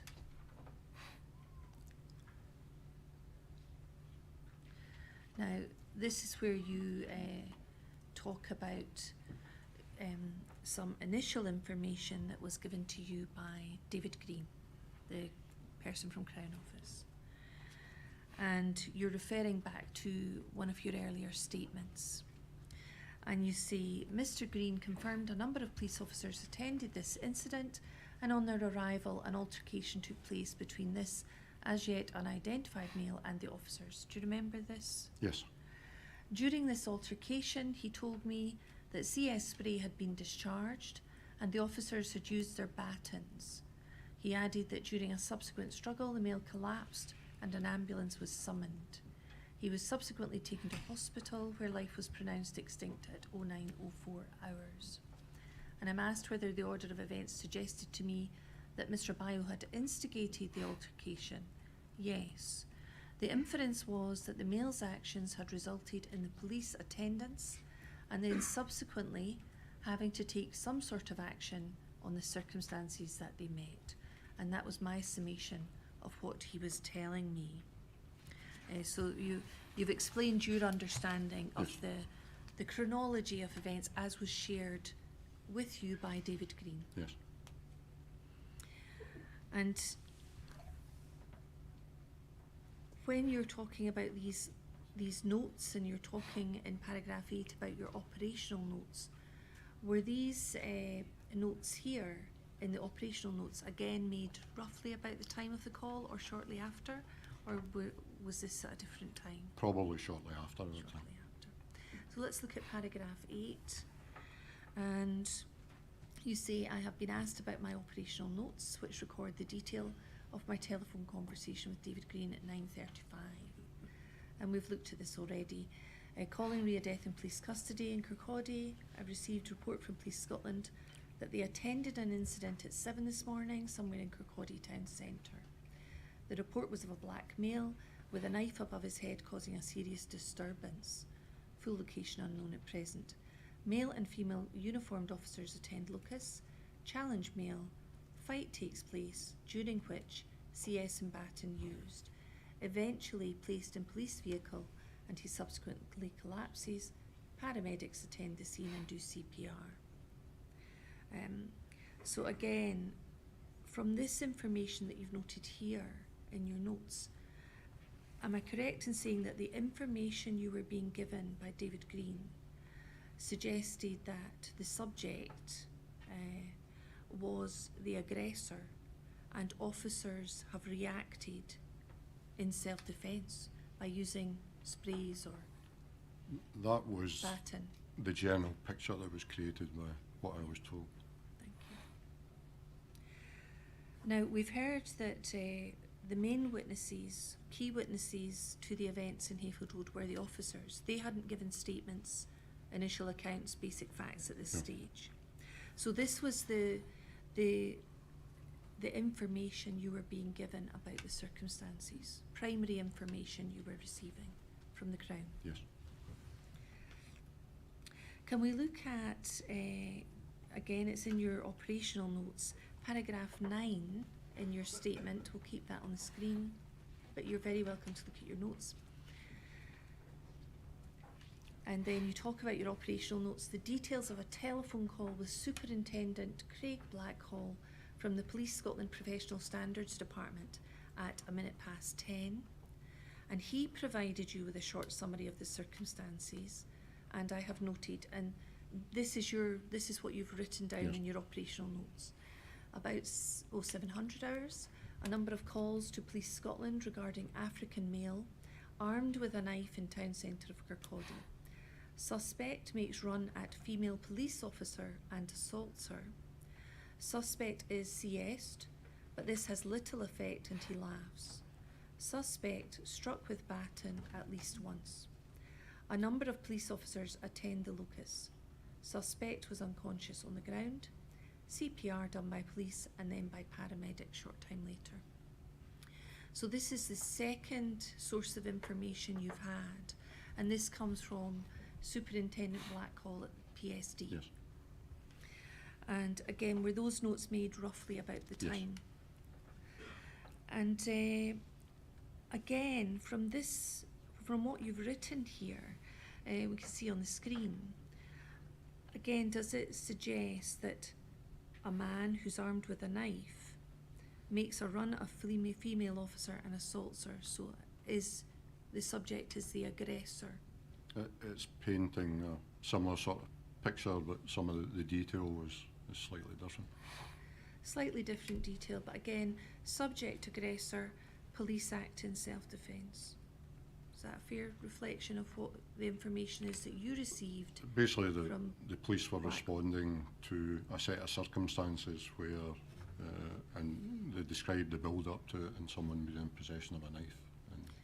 And those police officers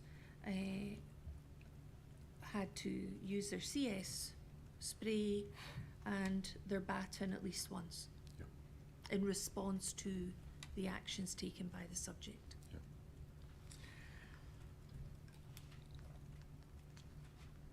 And you also note that a number of police officers attend the locus. That seems to be after the incident with the aggression and the CS spray and the baton. Is Yes. that the order that was given to you? Yes. No, so I don't know where Craig Blackhall's information is originating from, and whether he was the one that gave the initial account to David Green or not. The kind of series of events around that. But in terms of the information being supplied to you, To me, yeah. you've had the information from David Green initially, and then you're now getting a separate call, and this is with Superintendent Blackhall. Yes. So this is the second person you've spoken to, and the information that they are giving you. Yes. And having been told this a second time, that the subject was the aggressor and the police are having to resort to using spray and batons, did that start to create an impression in your mind of the situation that you were dealing with and investigating? Only part of it, but it was all there to be subject to clarification as we developed on the day. I couldn't take it in isolation. I'd like to move on and ask you about another call you received, and this was a call at 10:22 hours, and this was with Pat Campbell, the SIO. You'll see that some of this is noted in your operational notes. And if we look at paragraph 12 of your statement, I'll go through this. You've noted down, they're in italics there, are things that you've noted in your operational notes. So paragraph 12, I've been asked about the summary of the circumstances in my operational notes and where this material came from. My notes state, 07:15, reporter states male with knife, Hayfield Road. 3 marked police vehicles and 1 unmarked car respond. Male appears in front of them. He runs towards them with knife. Batons pulled out and CS deployed. And from recollection, I think that came directly from Detective Superintendent Pat Campbell. And you've noted this in your operational notes. Yeah, I mean, it was basically a timeline of what he provided in relation to the kind of background as far as he was aware of it. So this is the third person you've spoken to about Yes. the circumstances. And again, does it appear from what you've noted there, I should say, again, were these notes roughly contemporaneous or shortly after the call? I think these, particularly the timeline that I've noted there, would be during the call, just basically as he was giving it, with the detail that's in there, and the specific times as well. So I don't know what he was referring to at the time. So this isn't from your recollection, this is No, the that information was that Pat Campbell gave Directly you. from him, yeah. And it appears to be that on this third occasion, when you speak to Pat Campbell, that the information given to you is that the male appears in front of officers, he runs towards them with a knife, and then the police pull out batons and CS is deployed. Yeah, and there's more of, there's reference to other witness accounts in the build-up to that as well, which were not there in as much detail in the previous accounts I had. So we're looking at 3 conversations that you've had with different people, Green, Blackhall and Campbell. Yeah. And within that period, less than an hour effectively in terms of the timings of the call, it appears that you're being given information about the circumstances where the version being given is that the subject was the aggressor and the officers had to react to that aggression by using baton and spray. Is that a fair Yes. summary? And this is all prior to the officers actually giving any sort of account to PIRC. Oh yes, well, a long time before. Looking back now at those 3 versions having been given to you at the outset in a very short period of time, do you think that influenced your perception of how the event took place and how events carried out? Well, I think it just added to the picture. That still, in these circumstances, particularly where there's so many different strands involved, there's a lot of witnesses. There's slightly different varying accounts, so that's all down to who's reporting into these individuals. So it's paramount to keep an open mind as things develop. You don't take it as cast in stone that that's exactly what happened, and that transpired to be the case, obviously. What does seem to be consistent from these 3 versions is that the subject was the aggressor and the police response, they had to respond in self-defence by using sprays and batons. Did that consistency? I think that's impact more on you? reporting that these forms of force were used by the officers. Whether it's as strong as suggesting that, you know, that was what they had to do because of the circumstances, I think is maybe 2 different things.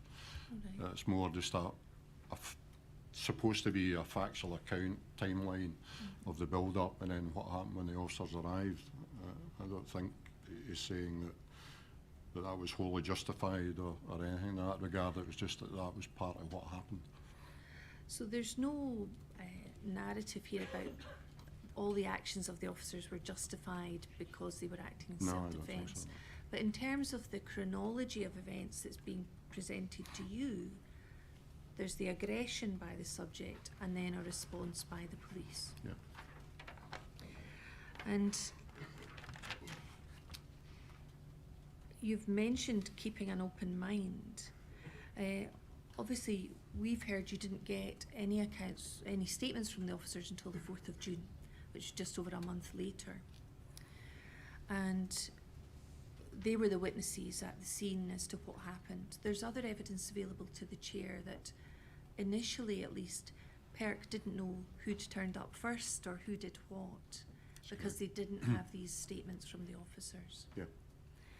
Now, you've talked earlier today about the not having had training in relation to investigations into deaths in custody with PIRC or investigations that may have involved issues of race or race discrimination. And I'm interested in, on the one hand, you say you're keeping an open mind. On the other, there's 3 versions, potentially consistent versions being given to you by different people initially suggesting a certain scenario. How did you feel you were equipped to keep an open mind and to consider the possibility that the information you were being given was just completely wrong? These were second-hand accounts. I say I don't know who provided that information. That information may have all come from one source and it was delivered in a slightly different way, or whether Pat Campbell got more detailed information from a variety of sources in and around the incident. I didn't specifically ask him that at that stage. So I would say that I feel I'm still able to keep an open mind as things developed and moved forward during the course of the day. You can initially only deal with the information that you've been given, but still be sensible enough to keep that open mind as potentially conflicting or slightly different information comes in at a later stage. Do you have an expectation that the initial information you'll be given is reasonably accurate? Oh yes, but I mean I've been in many circumstances before where it's just human nature and things not deliberately get changed, but it's just their recollection of a discussion with somebody. It's a fast-moving incident. You know, maybe an account's been given with someone who has maybe limited information and they're doing their best to inform you and make you aware of that, but it's not necessarily 100% correct. And again, that transpired to be the case with a few things. Is it not reasonable for PIRC investigators such as yourself to take things at face value and proceed on the basis No. that no, that's not reasonable? No, not for me. I would, I say I would always have other considerations or interpretations of things at time.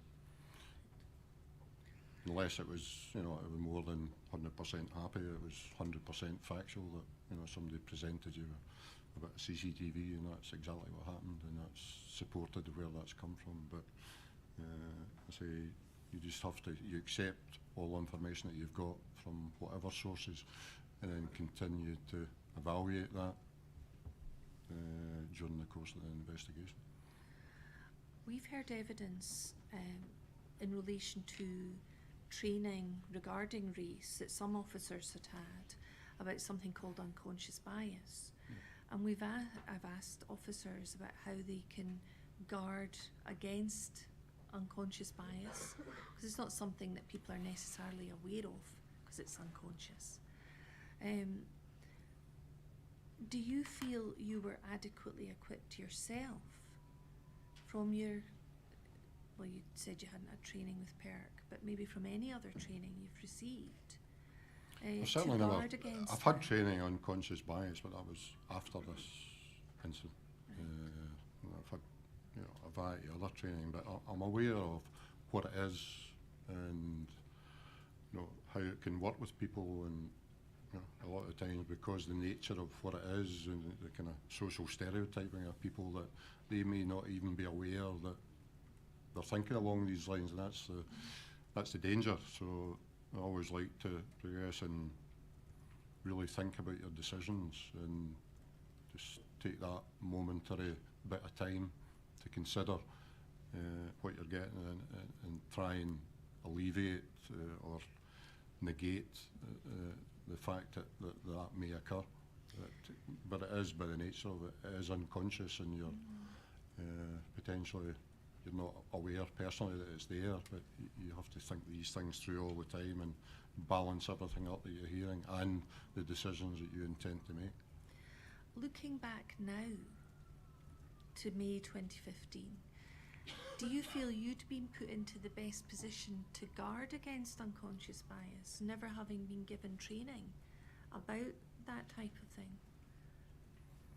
I think you can, let's face it, you can always be better equipped, and, you know, with additional training in certain areas. feel on a personal basis that, you know, that I think these things through and guard against these outside influences. But you know, you're never going to be able to say it's a perfect world and everybody is 100% trained to cover every aspect of every type of investigation that you come across. So there's a bit of hindsight science with that.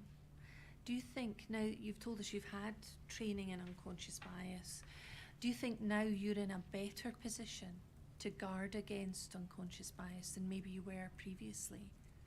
Yeah, I would think so. There's definitely a bit of a better understanding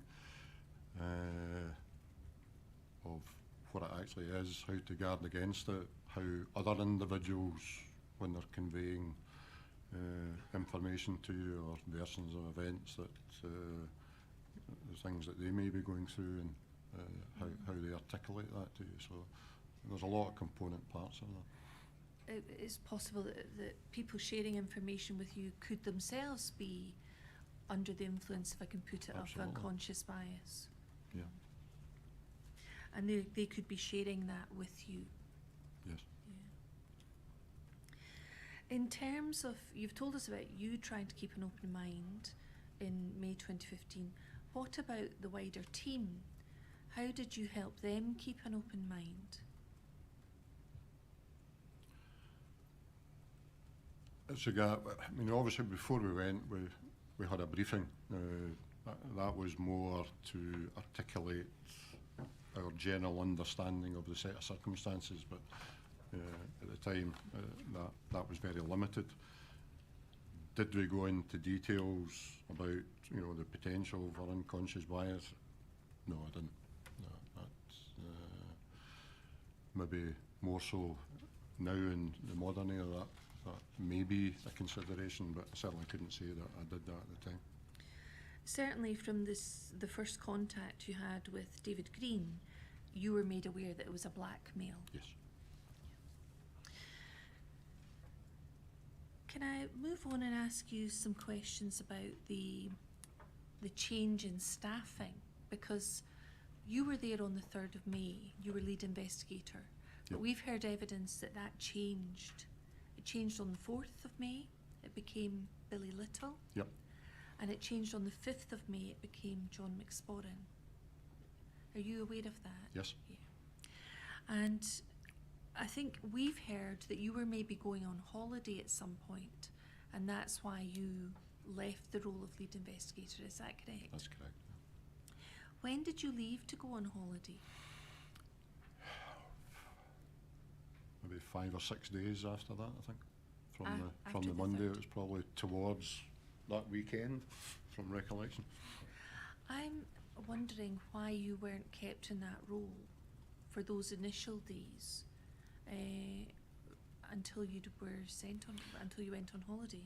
Because that, in essence, we knew this was going to run for a long time, and part of the reason, the seriousness of the incident, etc., that was obviously why John McSporran, as the senior investigator, was put in charge to work alongside Billy Little. As soon as the senior management knew that, or they were aware I was going on holiday, then the sensible option was to make that change immediately. That makes sense. To leave me for a period of days, then change it, wouldn't make sense. It was the much better option to do that immediately. And that happens a lot in, you know, in the police world as well. It's happened in PIRC on a number of occasions. As long as you are in a position to give an appropriate detailed briefing to whoever's going to take that role on, that's one of the kind of byproduct of being on call, is that you are dedicated to cover a weekend. You're not going to look at it from a point of view of who's going to carry on in 2 or 3 days' time, and that I wouldn't be in a position to do that, so you would call somebody else out to cover the incident. The on-call is there to deal with the matters in hand for whatever period. You've said in your statement that you were due to go on leave imminently for 2 weeks, so you didn't retain the lead I was not aware on the 3rd of May that I would not be responsible for leading the investigation from the 4th onwards. So on the 3rd of May, did you assume you'd be carrying on for a few days? I don't think I made any assumptions. I don't even recall thinking about how leave was going to impact on that. And we obviously had that discussion very early part of the Monday on the 4th of May, and the senior management decided that the lead investigator would be Billy Little, and then subsequently John McSpadden. Quite interested in that approach, because we'll hear evidence that John McSpadden, a senior investigator, so you were at that time a deputy senior investigator, Yes. is that right? He was a senior investigator. He took over on the 5th of May, as I think we'll hear. I'm wondering why there was a change from you to Billy Little on the 4th, because you weren't on holiday and you could have done the handover with McSpadden on the 5th. I wasn't fully a party to the discussions regarding that, but when you look at the kind of priority things that were to be dealt with, and they wanted that to involve who was going to be engaged in investigation for moving forward, and because I think Billy was away all day on the Monday at various things, including the post-mortem, that may have been why that happened. Would it not have been beneficial to have you continue in your role until the handover to John McSpadden? I don't know when the decision and the circumstances surrounding, John being appointed as a more senior individual. I'm not a party to those discussions and that decision. But Billy Little was the same rank as you. Yes, he was. Do you think there would have been benefits, looking back now, with the benefit of hindsight, to you maybe staying in your role until the senior investigating John McSpadden came in to take the lead? It depends. I don't know on the Monday if they intended to put a senior investigator in that position, or whether that was after they were more au fait with where the investigation was going, what was going to be involved in it.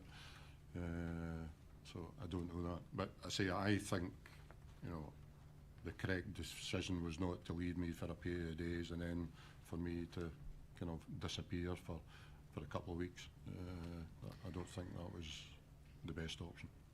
If Billy Little was away on the 4th, as we'll probably hear at the post-mortem,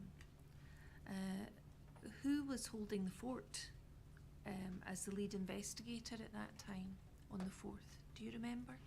He still would be at that time, even though he was out of the office. That wouldn't change the management oversight. And obviously we had other senior managers who were, by that time, very au fait with what had happened to that point and would be overseeing things moving forward as well. Where were you on the 4th? Were In you the office. In the office in Hamilton? Yeah. Who was in Kirkcaldy Police Office that day? PIRC resources wise, Yes. the only one I can recollect, I think, was Alistair Lewis, I think. We may hear that he's a family liaison officer for PIRC. He's a trained FLO. Yeah.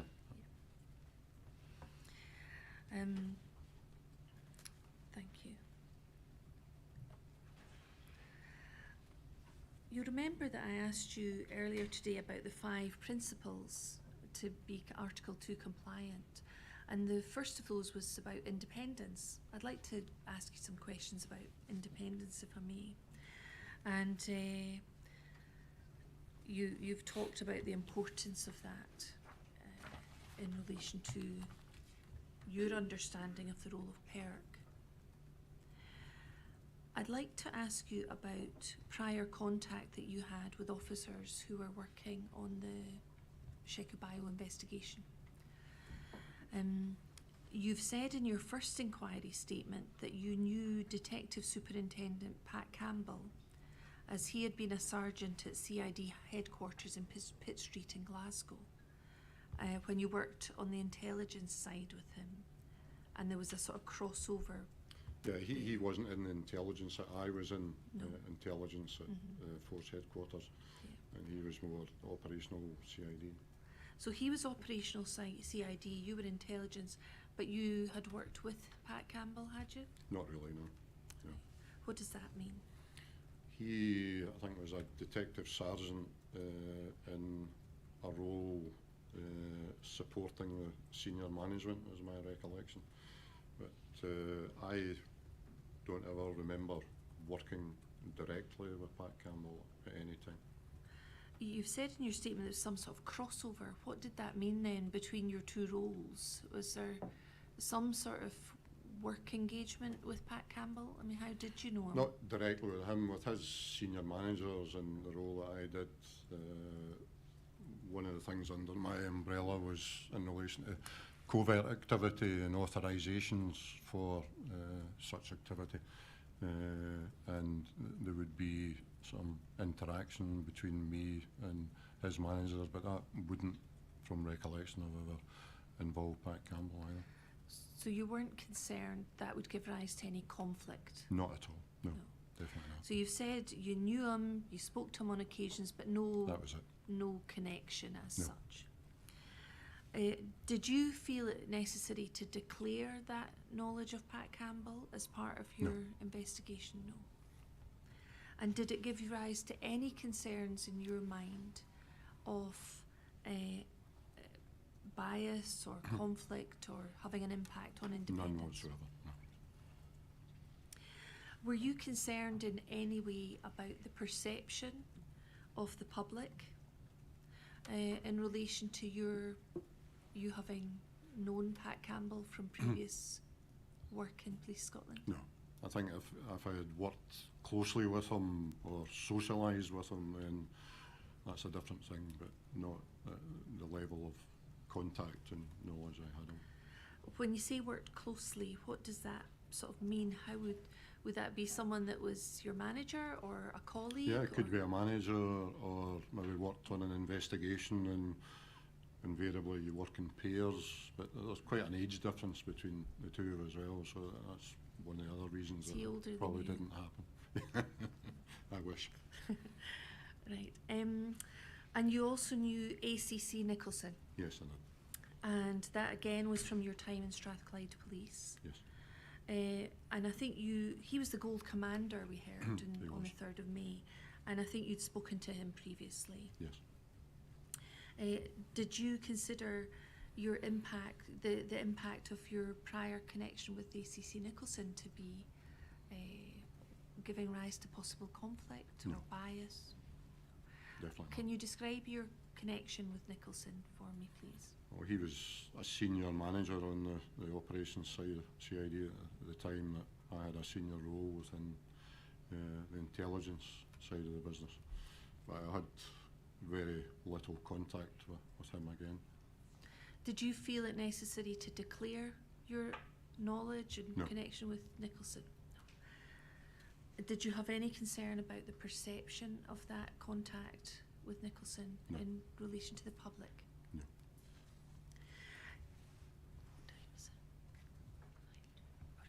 I'd like to ask you to comment on some evidence we've heard from Colette Bell. She was the partner of Mr. Bio. And she gave evidence on day 40 of the inquiry in February of last year. And she said she was aware that PIRC were made up of ex-police officers. And she said, I think I had lost all trust in the police at this point, and I didn't really want anything to do with the police or PIRC, because I thought they're all made up of ex-police officers and they're supposed to be independent. But how independent can you be if it's all ex-officers that make up PIRC? It's not really transparent if it's the police investigating the police. I remember just feeling very defensive, and I thought this just isn't very fair. You're supposed to be transparent. Now that was her evidence to the inquiry. Do you have any comments to make about that, or concerns yourself about this perception that a member of the public has in relation to PIRC?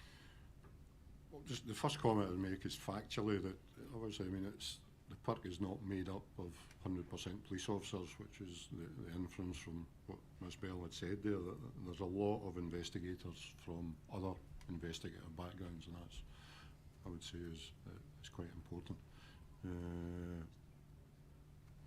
Perception is a very difficult thing to combat, and some of the people will get definitive views and will not move from that no matter what they see or hear.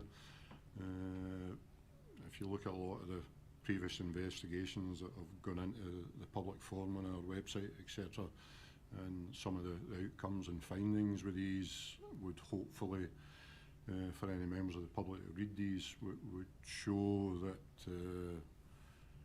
you know, some of the strong outcomes for these investigations, that you know, there is no bias, and you know, that they're basically just saying what occurred and given the proper outcomes for these investigations.